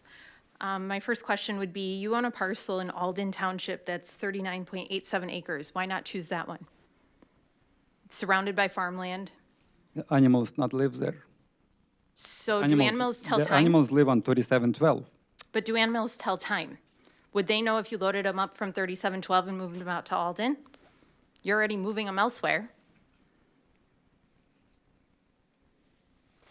We would prefer to have a place directly where animals grown. Okay. You own a Lake Zurich butcher shop that is inspected by the health department, correct? Correct. You've had multiple violations for cold storage issues, correct? The violations which is I got by email from Skokie, somebody mix up. You name it Lake Zurich store, but the violation you pull from the Skokie. These are all Lake Zurich. And they said I would have to contact Cook County to get Cook Counties for Skokie. Okay. So you've had multiple cold storage violations. How do you prevent that from happening someplace like this, where we have multiple power outages? What can you see what kind of violations? Let's read what violations. I'm sorry, what? Let's read violation. I will explain you by each violation by one. They're cold storage issues. Do you want to ask What all kind your of issue? questions and Yes. then let him answer? You also have multiple violations for not having people trained on site at the time, nor having sanitizer in the sink correct. How do you prevent that from happening in the future? Is there a reason you quoted less than 5,000 animals? Are you trying to qualify for the Illinois Department of Agriculture poultry and rabbit exemption to avoid inspections? How many wells are currently on the property? You pulled a permit in May of 2020 that only reported irrigation as the usage. It had no additional usage on it. You mentioned today that there's a property on there. Now you're running a slaughterhouse, plus you have to irrigate all those trees. Is there a safety plan in place for this? Because in ideal conditions, it takes 7 to 8 minutes from a call to the fire department to arrive on property and another 17 minutes to transport somebody to the hospital. Where's the nearest fire hydrant? There's no fire suppression, you said, so where's the nearest hydrant? Or are they gonna have to truck water in? On the easement, that's not very big. Question to planning and zoning is, how many conditional use permits are issued for McHenry County currently for uses such as this? Who monitors the number of animals actually being slaughtered, and what prevents you from doing it on days where the USDA inspector is not there? You had proposed an adventure park, moved it from 2025 to 2026, now it's removed because of this. Is it going to pop back up for future condition after you get approval on the conditional use permit? You also showed a petting zoo. And have you ever sold meat at 3712 Greenwood Road prior to this cup being approved? Maybe you could give him a list of those questions and then he could answer them, because I think it's too many to remember from memory. If you just allow him to use that sheet while he answers them, that would be great.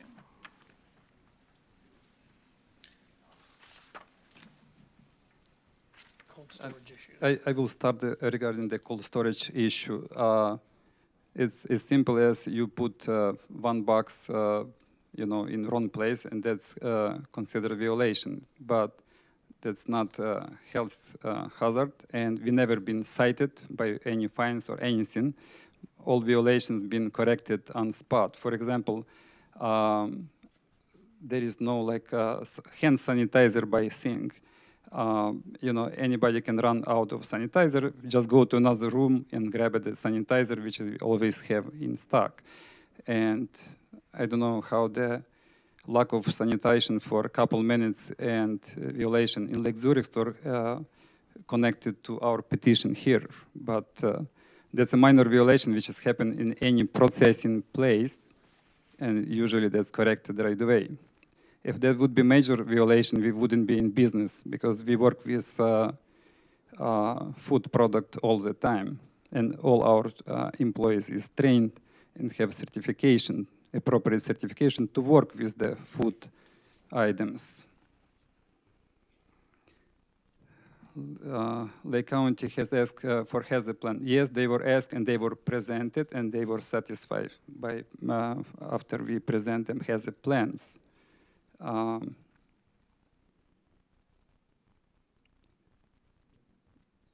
many wells on property? There is 2 wells on property. One serving as irrigation and one serving as potable well. Safety plan in place. Yes, there is going to be safety plan when we start operation. Definitely, we're going to work with Fire Prevention Bureau to have that plan in place. Hydrant, there is no hydrant on property. Do you know where the nearest one is? How many cabin issue? What?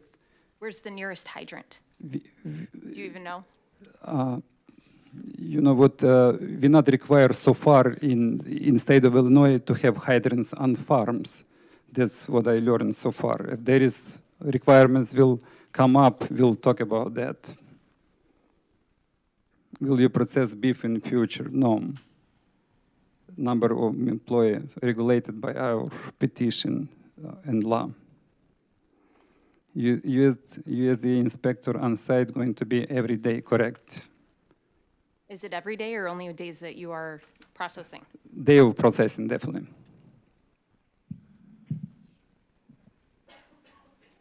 Okay. Okay.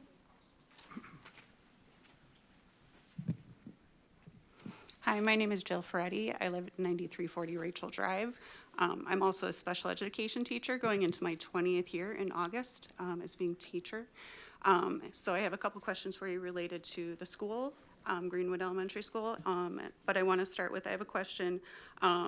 Your facility where you are processing and packaging animal meat products, is that considered a clean room? Which facility? You're talking about room or facility? Because the facility has like 5 different rooms. At your processing building that you've been discussing today. Okay. Will there be a clean room where the meat is being processed? Yes, definitely. That's a clean room. Okay. And you told us that there would be no exhausting of the air from that facility out into the community? Exhaust from, I'm not getting your air question. from the processing facility, will The that air, go out? air circulate in building all the time, not just for one room. All rooms going to be circulated by air. The air coming from, the air coming from ambient and go to the building. And clean air getting out of building. Are you aware that in a clean room facility, you are required to have fresh air coming in and dirty air exhausted to the Absolutely. atmosphere? All those questions and issues will be directed to us by building department, and we will try to obey their requirements. Well, you will be exhausting dirty air from the processing facility, even though you said there would not be any air. There is, every building has exhausting air. Yes, not every building is processing meat. it's gonna be done and cleaned and I'm going to move on to my purified. next question because I only have 3 minutes. Do you know how far the Greenwood Elementary School is from this site? Yes, I know. How far is it? 1.5 mile. It is 0.8 miles directly because I'm concerned about odor and quality of life for students. Do you know how many students and staff attend at that school? No, I'm not aware. There are over 300 students and over 60 staff members. Are you aware of the preschool for all classes and the target programs at D200? No. Those are specialized classrooms for medically fragile children, autism self-contained classrooms, and these are children who are at higher risk for You want to respiratory ask the infections. rest of your questions. You got 30 seconds. Have you done any research on the contamination and the hazards of students who are residing and going to school within a mile of poultry and processing? Can you answer this question? No, Do you- there do hasn't you- been any study, no. Oh, there's a study out of No, no, Iowa. you have asked any- if we did any. Do you have any other questions? You want to ask them all and then they can answer them?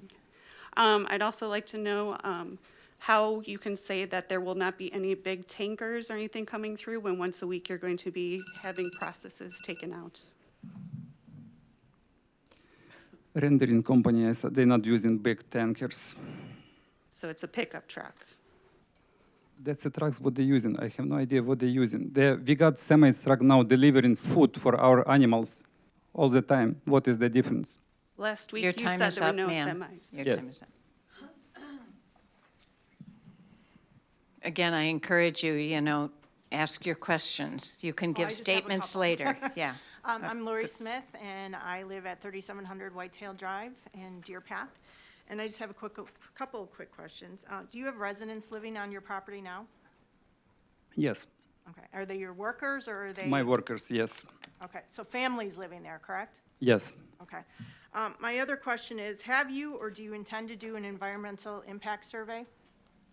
There is no impact by design of the building itself. But you have not done an impact survey, correct?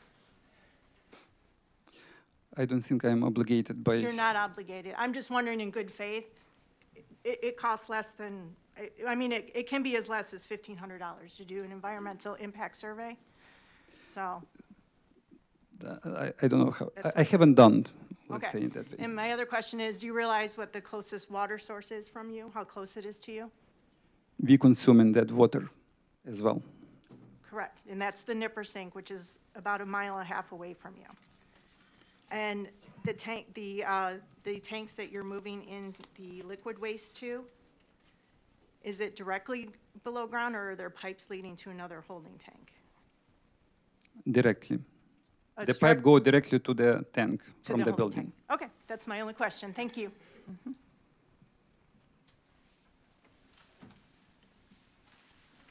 Hello, my name is Mindy Crespo. I live at 3206 Brookside Way, Wonder Lake, in the Woods Creek subdivision. You stated that you're going to be taking your animals that are processed to Skokie and Lake Zurich.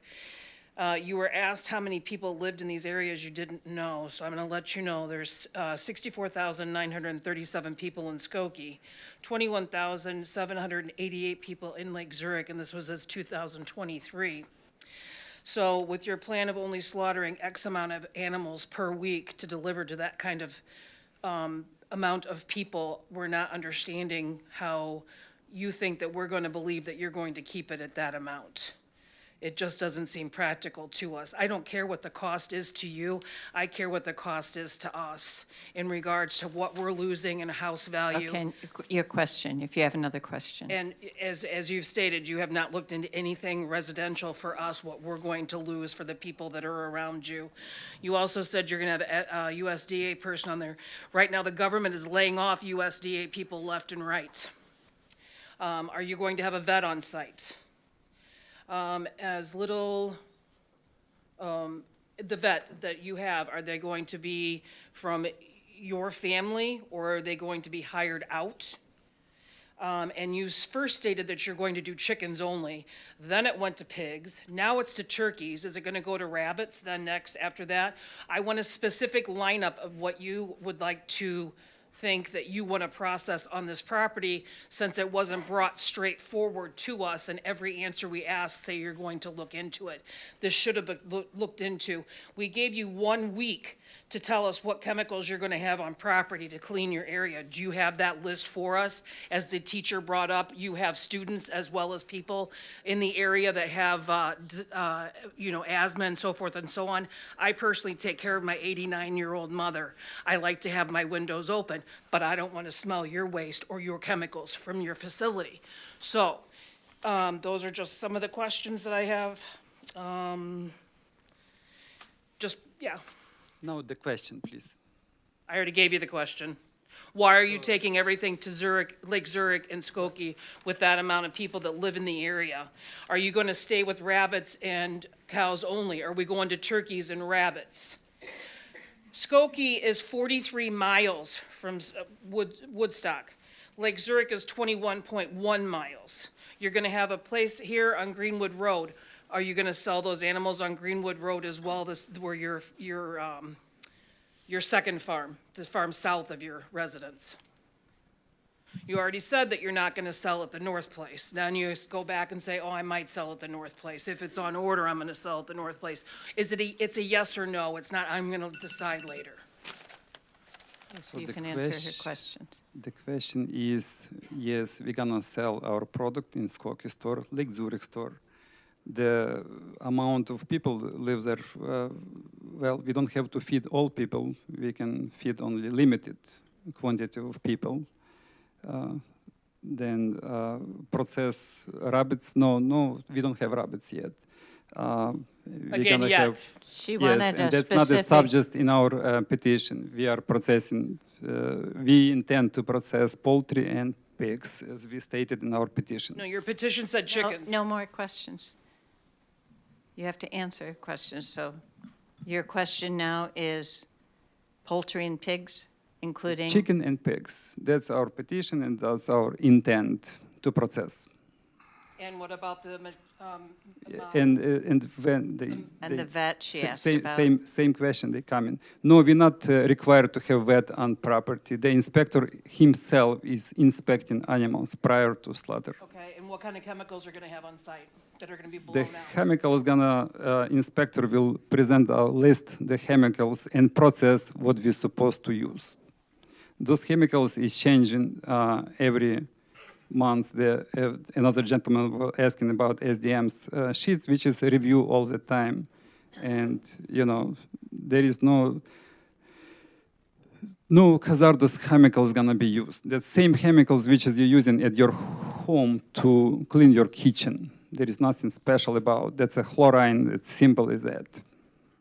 Okay, next person. Hello, my name is Justin Baker. Address is 8523 Richmond Road. Quick question is, have you sold meat at 3712 Greenwood Road prior to this cut? No, You haven't sold any meat no, whatsoever? no. Because I got a post here that says from June 11, 2021, you're inviting people to come buy meat at this location 4 years ago. You've been doing it, correct? No, You haven't been doing it? No. Why'd you post it? no. No, we have not sold the meat from that property. Haven't, but No. you posted that you... Okay, he answered Yes. the question. You got to move on. So last week you said that you didn't know much about slaughterhouse operation, correct? You're untrained, Untrained for specific process, yes. so therefore uncertified? There is no such a things like certification to kill animals. Okay, so therefore unlicensed, right? You don't need a The license? facility has to be licensed, and people gonna be trained prior to issue the license by USDA inspection So it's office. safe to say that you don't know the half of what you're missing out on, education-wise? He's already answered the question. This is just badgering at this point. Okay. Yeah, move on. Let's see, so besides that, you have a documented history of failed inspection reports at your other facilities, correct? That has also been asked and answered. As recently as 59 days ago, I found one, out of the many? That's good with 59. We're getting inspect every week. So as you can see, not often we're getting bad inspections. And how many others are there? all good. All good. And I asked how Yes. many Like I said, violations have there been? we got non-violation. We got inspected every week. Skokie location get inspected daily. And then how many failures has happened? Okay, I think that's been covered pretty Okay. well. I should move on. So we're here because you're trying to build and operate a slaughterhouse on which you don't have enough knowledge about in an unfit, unqualifying land that you purchased. In close proximity to all our neighborhoods, right?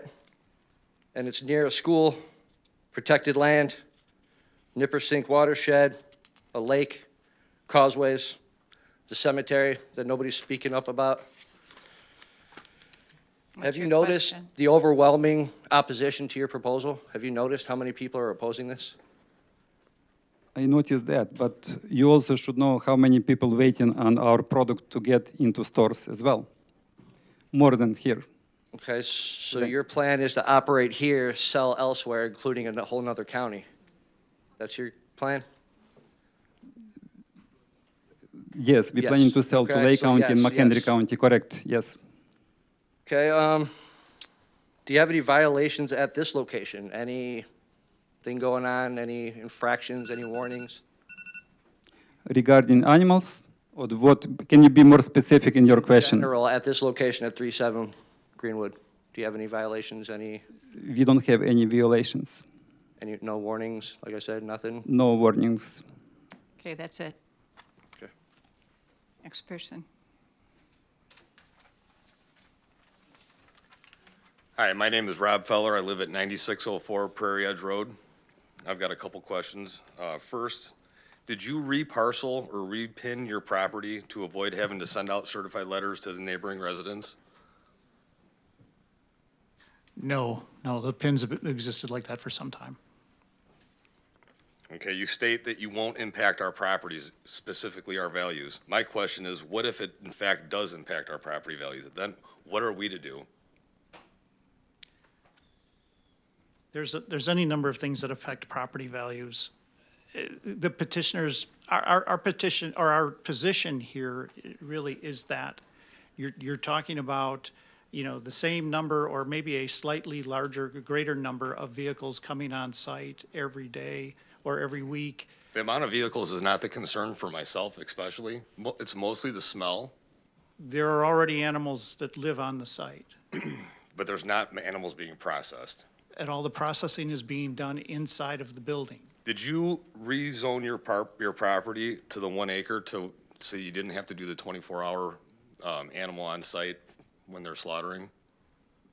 The 1 acre site was selected in part to demonstrate that this is a small operation. We're not looking to rezone or to get a conditional use for a 5 acre site, which could lead to a monstrous building. The idea was to show the board, the public, that we're looking for a small processing facility. In keeping with. You're at a minute and a half. You want to ask all your questions I have and one then more. ask? I have one more. Oh, okay. Do you think that if the county approves the variance for the 300-foot required road front, that would set a precedent for future conditional use applicants? The condition is unique to this property in that the entire 108 acre parcel does not have road frontage.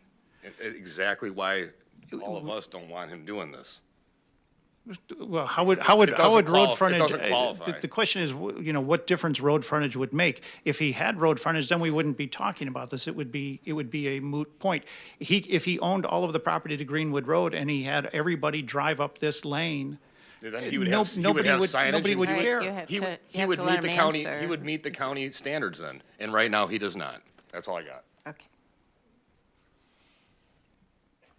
Hello, my name is Robin Sechrist. I live at 3917 Greenwood Road, just across the street.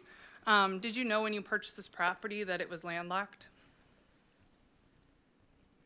In my opinion, it was not landlocked because I have access to the property. Is that property yours? The property, yes. Which one? It's your The property, farm? the property to access that land, that's your property? No, it's not. We've pointed it out that no, Okay, it is so you not his did know property. that it was landlocked? Most likely he did, but he also knew that because of the fact that the property existed in that condition, and predated the McHenry County zoning ordinance, that it was a legal site, a legal non-conforming site.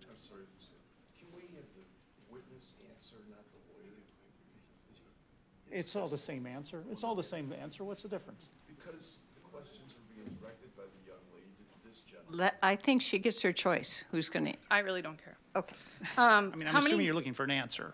I mean, how many gallons of water does it take when you're doing your processing time? So on that 1 day a week, how many gallons of water are you using? I assume between 100 and 200 gallons. And do you think that's going to affect everyone around you's water table? Have you done a study on that? That's actually same like one household water usage. There's not major usage. Okay. So it shouldn't be any impact. Okay, you stated that you're going to do your best not to jeopardize the conditional use.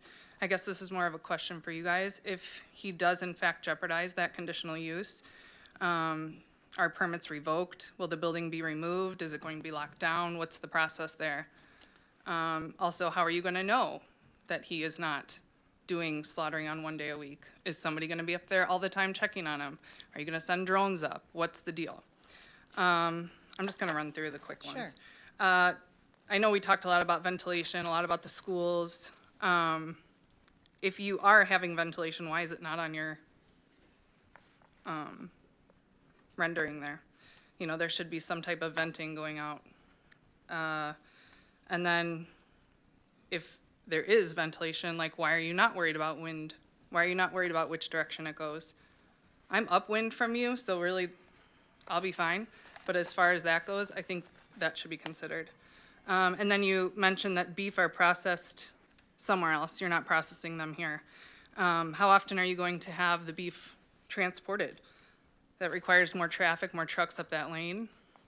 You did say that there was no additional traffic being used, so. Yes. Did you see how many beefs we have there?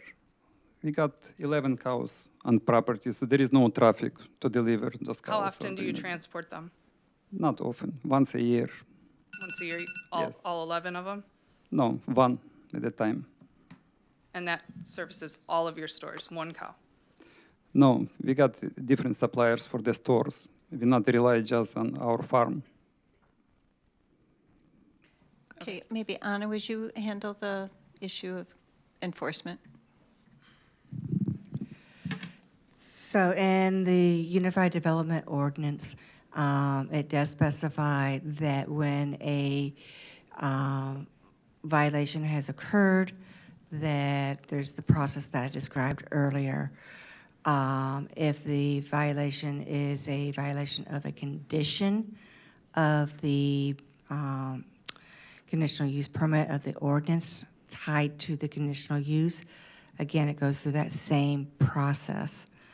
Would it amount to the removal of a building? Theoretically, that could occur. I personally am not aware that anything has reached that stage in McHenry County. So then would the building be locked down then? How do we know that he's not going to continue doing things that are jeopardizing his conditional use? They're, again, landlocked, you can't see it, right? Right. The county relies on complaints in order to do enforcement. So if a We can't complaint, see it, so we can't complain.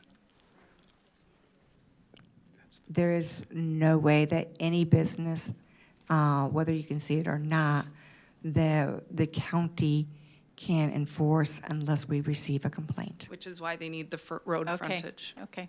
Thank you. Next person. I did ask a previous question. Could I ask another one that came up during other testimony? We'll give it to Mr. Bernie and he can ask it, and we'll allow the last person that is here to speak. Go ahead, sir. Hi, my name is Rob McClurg. I live at 3475 Whitetail in Deer Path. I just have one question. Any strong business proposal always talks about supply and demand. And I think the big discrepancy here is between you talking about how there's a big demand for your product, which is great, but you're really selling us a really small processing power. You're talking about small processing numbers. Can you explain why there's that big discrepancy? Because I think we all feel like you're going to take a big demand and you're going to step up the supply and you're going to, you know, not have that policed by anyone. So can you kind of explain that for us? How are you supposed to answer that? You want to ask the rest of your questions, or Yeah, you what- want him what to is your answer? question? That's the only one I have. Okay. The other one was answered. Okay. Can you be more specific? Sorry, kind of hard to So understand. supply and demand, right? Any So business, supply and demand. You have a huge demand, you said in your previous answers, for your product. Lake Zurich is asking for that. You have an online business. Yes, And yet there you're is- proposing a very small processing plant. And you've talked about very small numbers, and you've talked about That's correct. us policing those numbers and saying you are not going to go beyond that. And we don't believe it. And so I want to give you an opportunity to explain Okay. why there's a difference. The certain acreage of the farm regulated by state of Illinois, how many animals you can grow on certain acreage of the farm. That's what is my limitation. So how do you propose to meet the demand then if you're only going to process a few animals? I don't have to meet all demand, not just us. There is many other farmers who supplying to the people. But your previous answer said you have a big demand that you need to meet. You have a lot of customers asking for this product. Yes, but that doesn't mean we have to satisfy every customer. We will do our best to produce and process as many as we can legally do on our property. So you're, as a successful business plan, you're proposing to not meet the demand of your customers? I can do my best within the scope of the law to produce and process. You know, I cannot, if somebody come tomorrow and tell me he needs 1 million chicken, I'm not Tyson, I cannot produce that. Can I ask one more question? Sorry. Yep, just one you have follow-up 40 question. seconds. Go ahead. Plenty of time. So impact study, you know, obviously that would go a long way in speaking to a community if you as a business owner said, hey, I want to do this. I'm concerned about the impact it has on a community. My business, if it was going to have an impact on the community, $1,500 seems like a minimal cost compared to an investment of a, you know, of a site such as this. Why did you not do the impact study if it's only a cost about $1,500? Does not require by law. We're not creating any hazardous I know, environment. just as a businessman, you know, your customers are the community. So why would you not care about how it's going to impact them? Here is, well, it does not require by law to perform any studies by me as a farmer. I We're understand asking that. about clear process, our application. So by not spending I $1,500 think- to do an impact study, I think he answered it. okay. Not to your satisfaction, but he answered it. Go ahead, sir. Hi, my name's Tom Neerman, 1245 Amber Court, Woodstock. I also own property that is in Greenwood and in Heartland Townships. I run a small business out of there zoned on I-1. Proper zoning, I might add, for my business.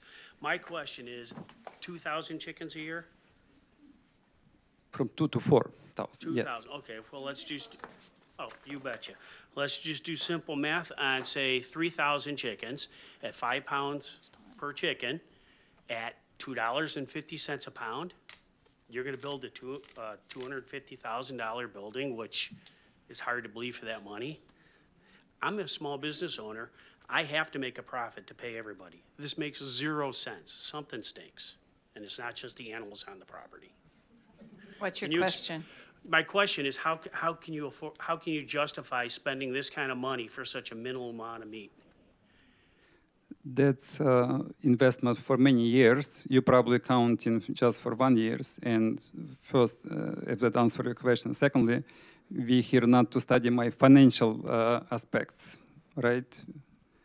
But if the business If is, if I'm not bringing you any problem for you personally and your property, what is why I have to? basic rule of business, if you're not turning a profit, then you need to cut corners somewhere. If you're cutting corners somewhere, where is it? Is that gonna Maybe affect that's the your the residents in maybe the that's area? you do business in that way.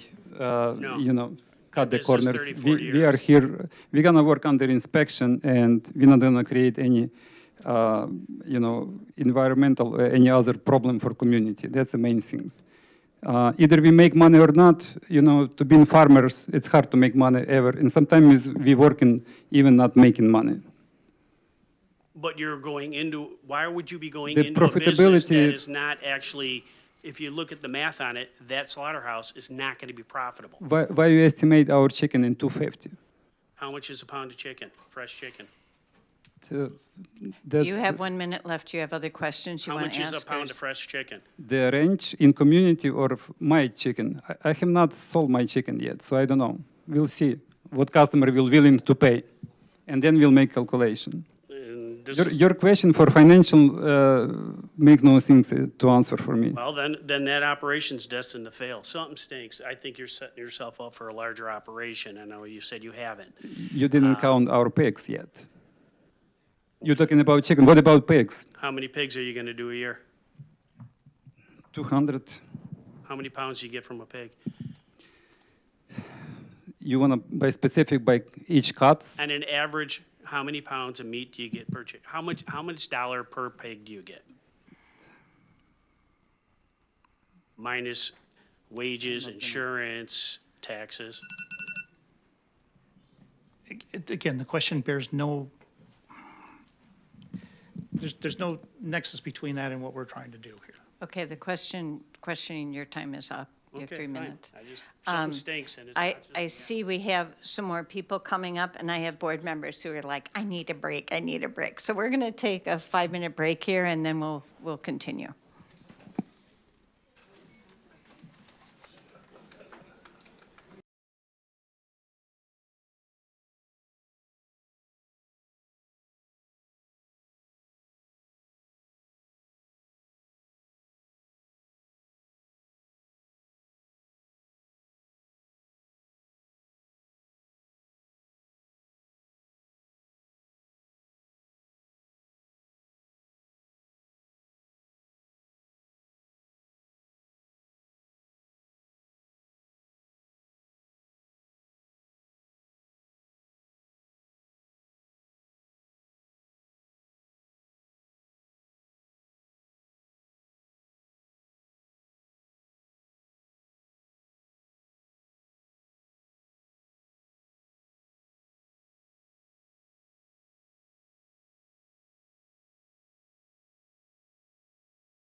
Okay, well, we're going to bring the meeting back into order.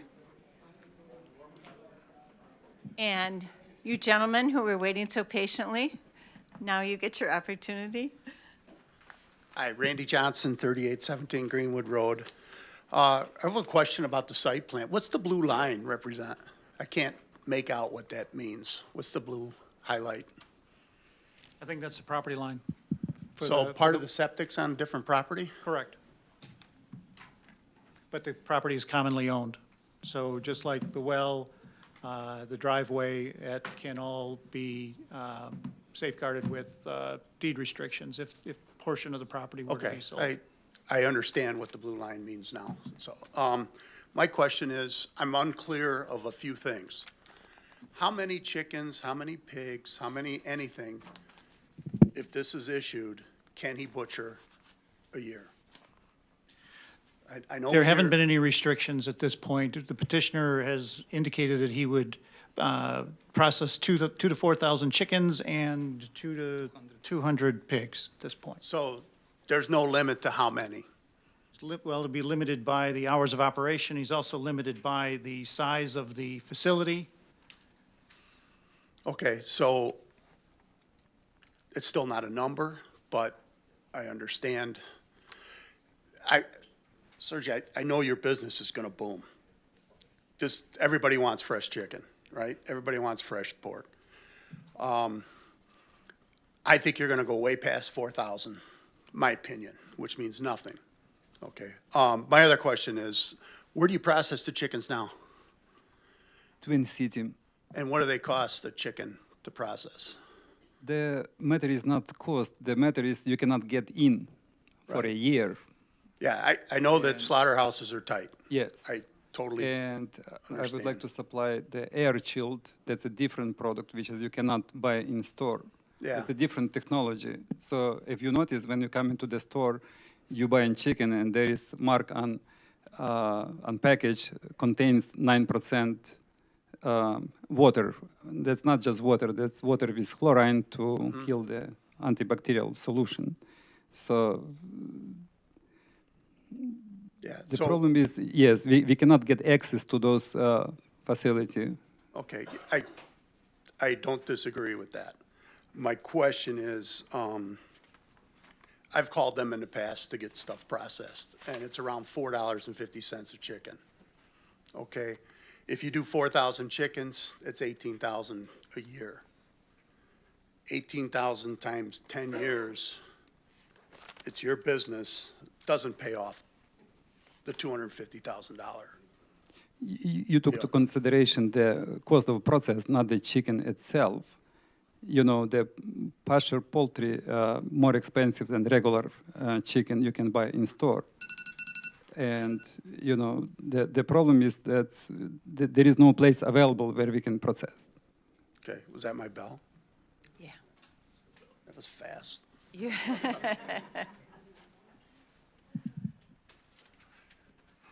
My name's Larry Vandermerk, 2208 Thoroughbred Trail, Woodstack. The whole time I've been here between last week and this week, it was 50 chickens each week. Now I'm hearing between 2,000 and 4,000. 50 chickens times 52 is 2,600. I never heard 4,000 until today. That was in articles in newspaper. So, and believe me, the requirements would be same, strict requirements, which is gonna be imposed by USDA, inspector office license. Either you do 2,600 or 4,000 is gonna be strictly enforced and done by regulation and by law. So what is it? 50 chickens a week or, because that's what they said, that's what you said before, 50 chickens a week. Am I wrong? Wasn't it 50 chickens? You're right. I also said between 2,000 and 4,000, so I have some flexibility. And so we can make calculations, yes. Okay. Anyone else have questions? Okay, we'll turn over to Mr. Burney. You had some questions, sir. Thank you, Madam Chairman. Because of the abysmal failure in using your system last week, I'm going to go back to hard copies.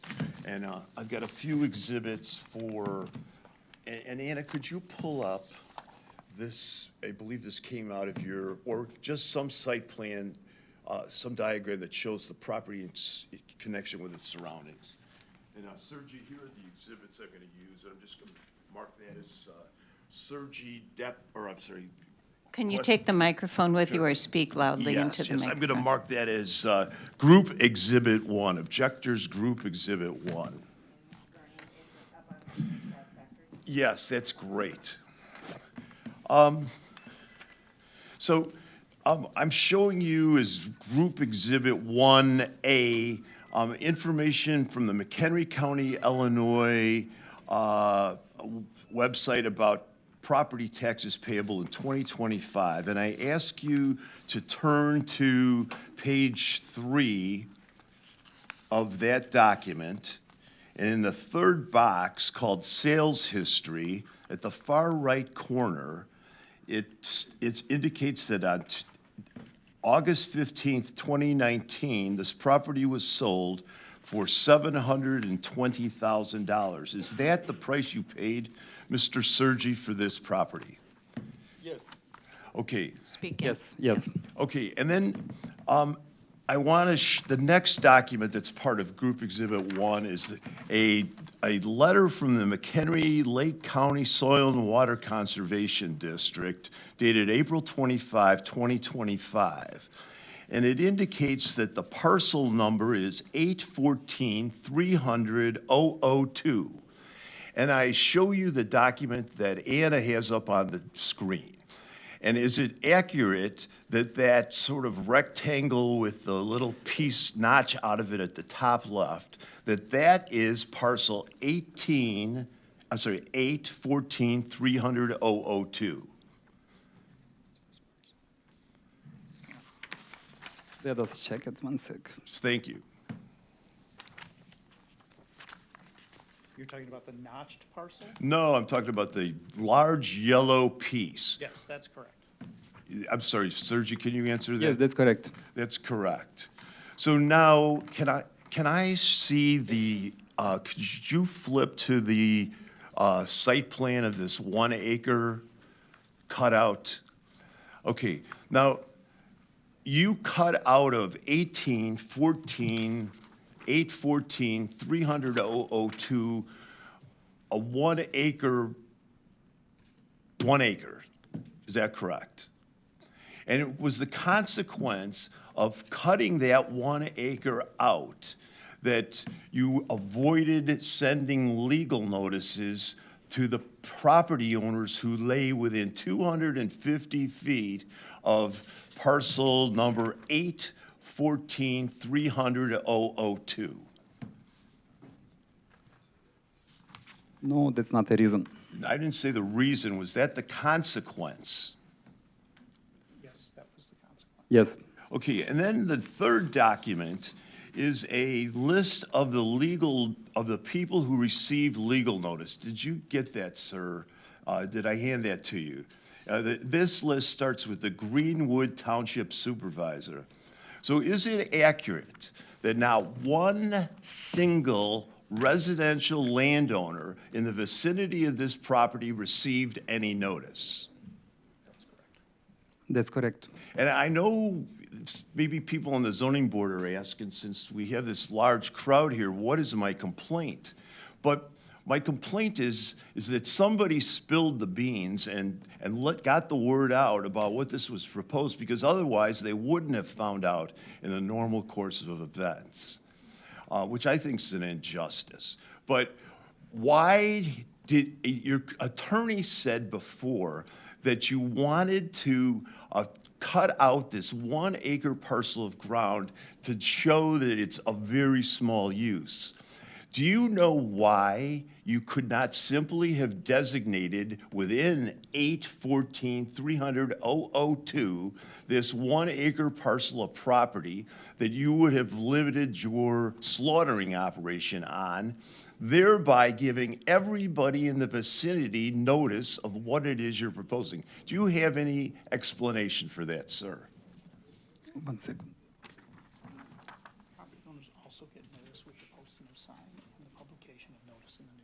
Okay, the publication was in newspaper, so everybody have access to it. Newspaper notification, but they did not receive personal notice, did they, sir? And if you had included 814-300-002 as the parcel number and sent out the notices, then they would have received personal notice, correct? Correct. And they didn't.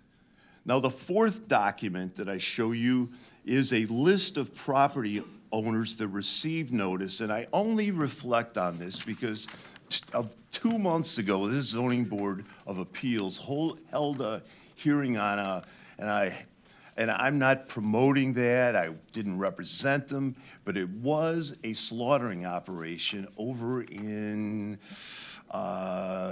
what township? Heartland. Heartland, thank you.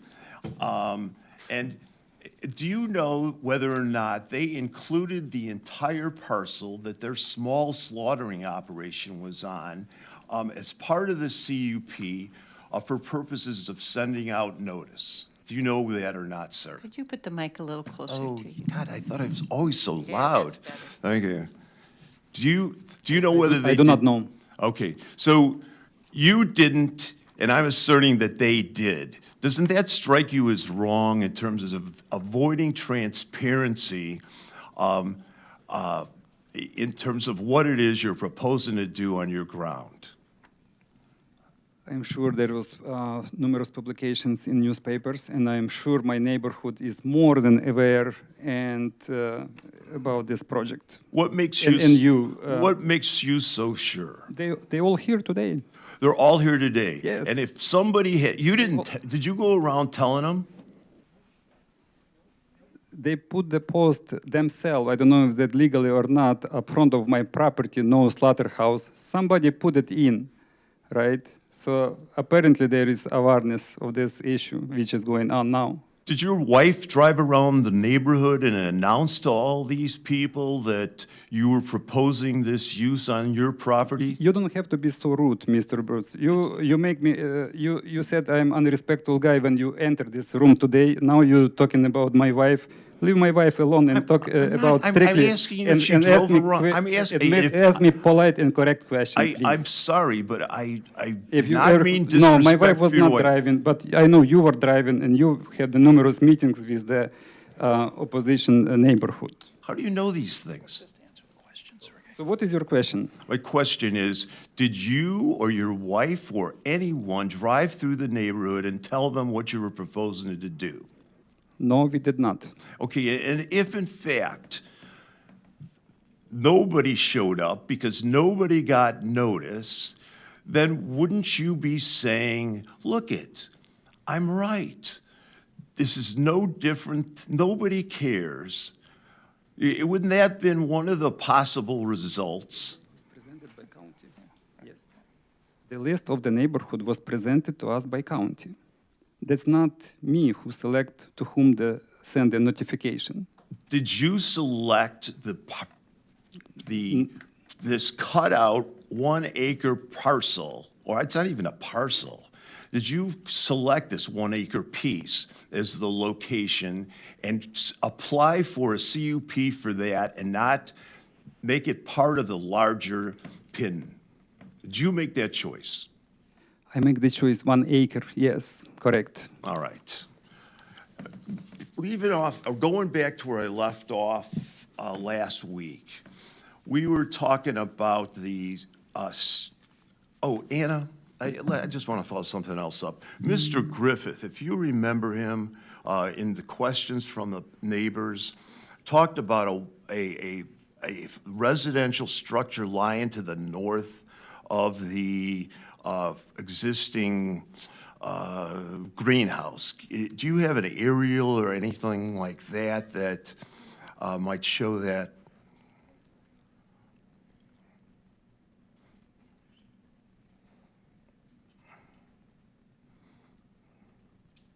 Thank you for your help. Have you been out to the site, Anna, and can you identify, okay, I can't ask you questions. Mr. Sergi, can you identify where this structure is that residents live in that is north of the greenhouse? You can go up and point to it on the map, sir, if you want to. Take the microphone. Take the mic with you, yeah.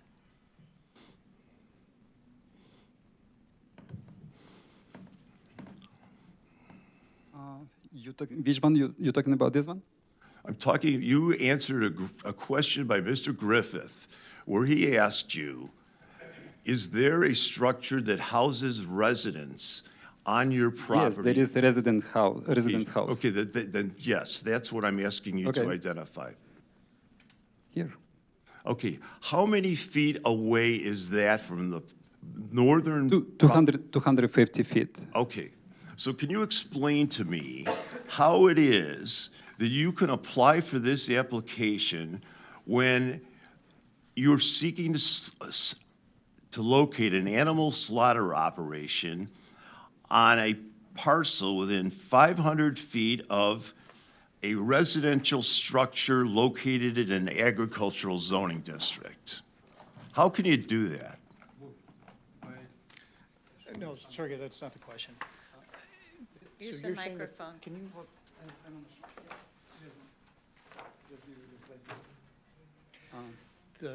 you pointed to the red roof up there? No, that's another one. The building is 250 feet, but that's our residence for our employee. So you don't think, you think because it's yours, that it doesn't count towards that requirement, that prohibition? I think so. Did anybody give you any advice at the county that it doesn't apply? I cannot recall that. I talked regarding that topic with county. Madam Chairman, based on this, I ask that the petition be dismissed for failure to meet the site location standards for this type of use. The gentleman has established that there is a residence in an agricultural district which is within 250 feet of his proposed slaughtering operation, which is not permitted under the siting requirements. I would like to defer to staff to find out if that is, if that residence for his employees comes into effect on this. Anna Kurtzman, Senior Planner. I can state that when this application came in, the zoning enforcement officer in place at the time, Renee Hanlon, had indicated that any residence that occurs on the applicant's property is not subject to the separation requirements. So this argument would not hold according to? According to Ms. Hanlon's interpretation at the time. Okay. Since Ms. Hanlon is not here anymore, are you the person who has replaced her and would be in a position to make that determination? No, I am not. Mr. Adam Wellen has taken over the zoning enforcement officer position. Would it be proper that we could ask Adam for an interpretation on this, that maybe he could report back? I'm certain that if we continue this, he would be able to provide an answer. Okay, Mr. Burney, we'll have him report back at our next meeting. I'm satisfied, thank you. Okay. All right, we'll continue on.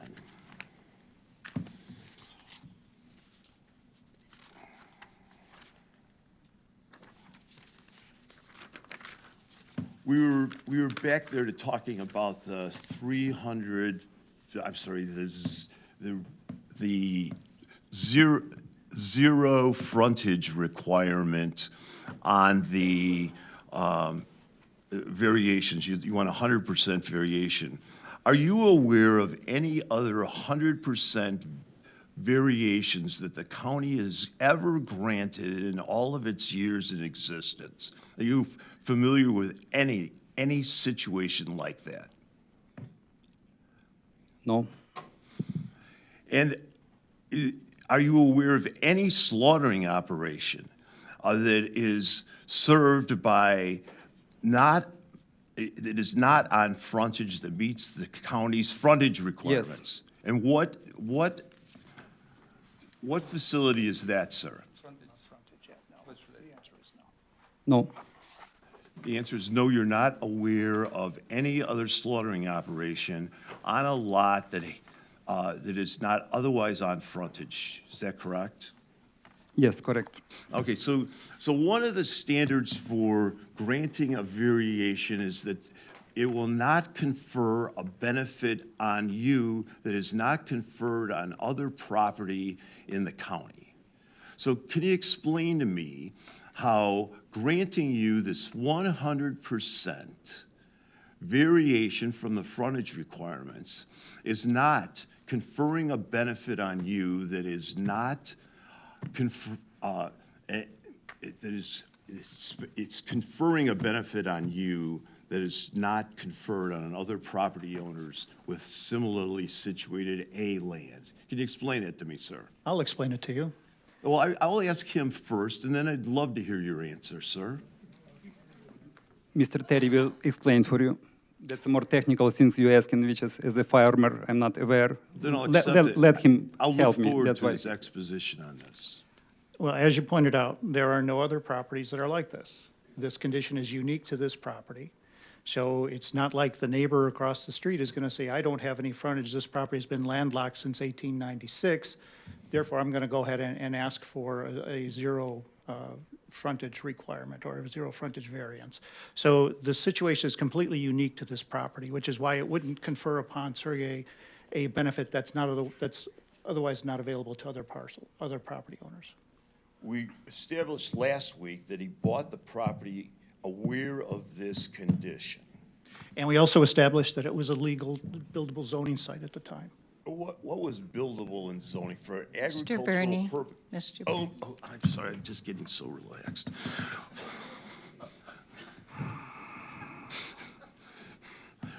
We established that it was, I can't get the court reporter to repeat it. Let me just try this whole thing. So you claim that this is not conferring a benefit on other property of a zero frontage because there's no other properties like it in the county. Is that your position, sir? There's no other properties in the general area, which I think is what the standard is. And we know that he bought knowing full well that this was the condition that the property found itself in. Correct. And going back to the $720,000 that you paid for this ground, did you pay a discount because it was landlocked? Was this 57 acres at about $6,600 an acre? Did you pay less? Did you pay a discounted price because it was landlocked, sir? I cannot make a judgment on that.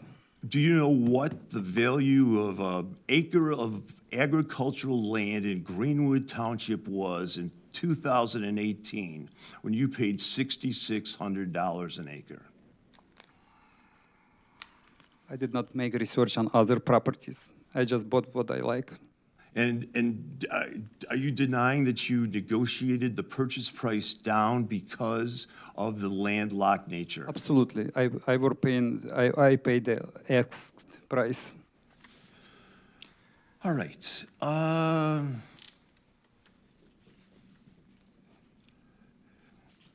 You have consistently maintained that this use will be no more intensive than the current agricultural use. Do you remember stating that in your narrative, sir? Correct. And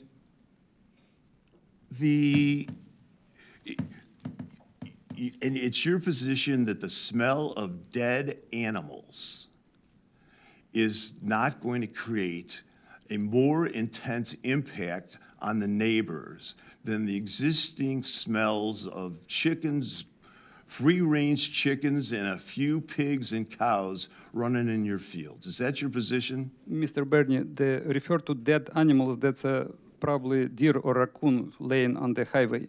The animals which is slaughtered in clean environment under inspection, that's not dead animals, that's processed animals. And they not create any smells. Processed in, okay, you're saying that the act of slaughtering an animal, you're saying that the testimony of the young woman who is a vet, who has been through many animal deaths and has testified that they smell. You're saying that they don't smell. I testify that live chickens and live pigs smell more than processed, that's for sure. Since you've never been a processor of animals, what are you making this what are you basing this comparison on? I was in many processing plants, and I never feel any bad smells. So because you have never smelled any bad smells in many That's correct. processing facilities, were these the processing facilities we heard about that spend hundreds of thousands of dollars on air filtration equipment like Port King and Marengo? Is that one of the facilities? No, I was not at such a large processing facility. I have luck to be only on very small, similar size facility, what we're planning to do in state of Illinois and Wisconsin. And in those facilities, it's your testimony that there are no smells being emitted from the processing floor. We don't kill them, what do? We process them. Correct, there is no smells. There's no smells. All right. And in the $250,000 that you're going to spend on the whole caboodle on this, that is going to, do you have specifications on the kind of air filtration equipment that you're going to install in this facility? Air filtration would be installed per requirements of building department McHenry County, which is going to be next step after we hopefully get approved. Have you identified any equipment that you're going to use in connection with this air filtration system? I have not identified because I don't know what is requirements. They're gonna give me requirements and I will identify. So right now you don't know what the air filtration requirements are of McHenry County for this use? I can assure you it's gonna be up to best industry standards. Yes, I've heard these assurances. Now, how have you priced what up to the highest industry standards in air filtration systems costs? Maybe you want to tell me? No. Can you give me an example right now? Well, you know, sir, I know Yes. you're getting a little annoyed, but I really do have to ask you these questions. Do you know That's okay. how much the top of the line air filtration system, so that Your battery went dead, I think. Talk too much. Maybe we can.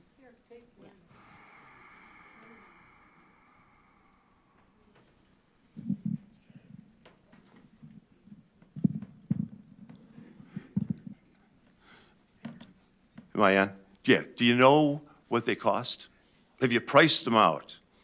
I have not priced them out. Okay. And would it be fair to say that in terms of all the refrigeration units that you're going to have in this facility for the various coolers, have you identified the equipment you're going to use for that purpose? All equipment would be identified, and I don't think the cost of the equipment would change my mind. That's what I guess I'm not asking you, but the $250,000 is just another incredible statement that I have a hard time believing. And I'm a Doubting Thomas, I agree with you. But if you haven't identified the equipment and you haven't priced it out, how can you figure it out? Very simple, based on another plants where I visited numerous times, and I talked to owners and I asked how much they spent. That's where numbers come in. That's not from sky. That's from practical buildings, which as I were visiting. Okay, and who are these guys that I can give you a list of those guys. All right, so I will give you publications and list. That's not a secret, the budget. I appreciate that, because I think we're going to get continued, so that if you would, before Absolutely. the next meeting, do that, that would be good.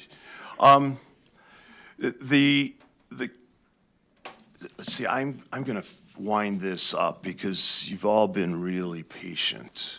I just want to see. Oh, there was this statement you made somewhere along the line that basically, you don't want to deny your customers the opportunity of your fresh animals. Is that, how did you put that exactly? Could you state it again?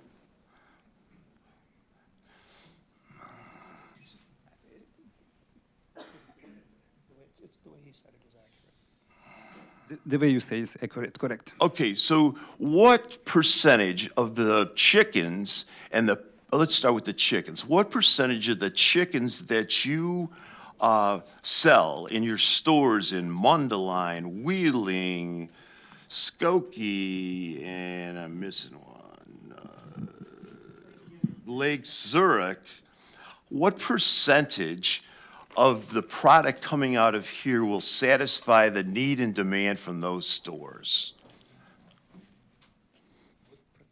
What percentage? What percentage of, I mean, how many chickens do you sell in those stores on an annual basis, realizing you haven't done Wheeling yet? But what percentage of your sales of chickens are going to be served by the chickens being processed at this facility? There's going to be different product, like I said. It's air-chilled. It's going to be air-chilled chickens. Okay, so it's... What percentage? It's hard for me to figure out right now. Okay, so you don't know. Yes. The young lady wanted me to ask, you're not going to have a vet on site. Now, you have a lot of animals between your two farms. Do you have a vet that you regularly use for your farms? Yes, we do. And who is that vet? From Wisconsin. And what's that vet's company or its name? At State Line. State Line Veterinary? Yes. And what part of Wisconsin are they in? Darien, Wisconsin. And let's see.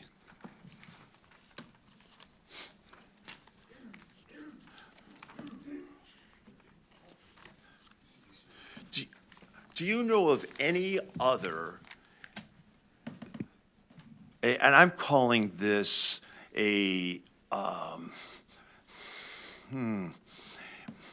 it's just it's not even a small slaughtering operation. It's, are there any other farms in McHenry County that have a slaughtering operation associated with them? Or is this the first? McHenry County, Marengo has the small processing place in McHenry County. Okay, and that property is zoned industrial, isn't it, sir? I'm not sure. I know that's 200 feet for residential houses. That's a matter of fact. How that's zoned, I don't know. I didn't make any research on zoning of that property. Okay, so if that ground is not zoned agriculture, but instead zoned industrial, do you know of any other slaughtering operations in McHenry County that are located on agricultural land? I know many in the state of Illinois, that's for sure.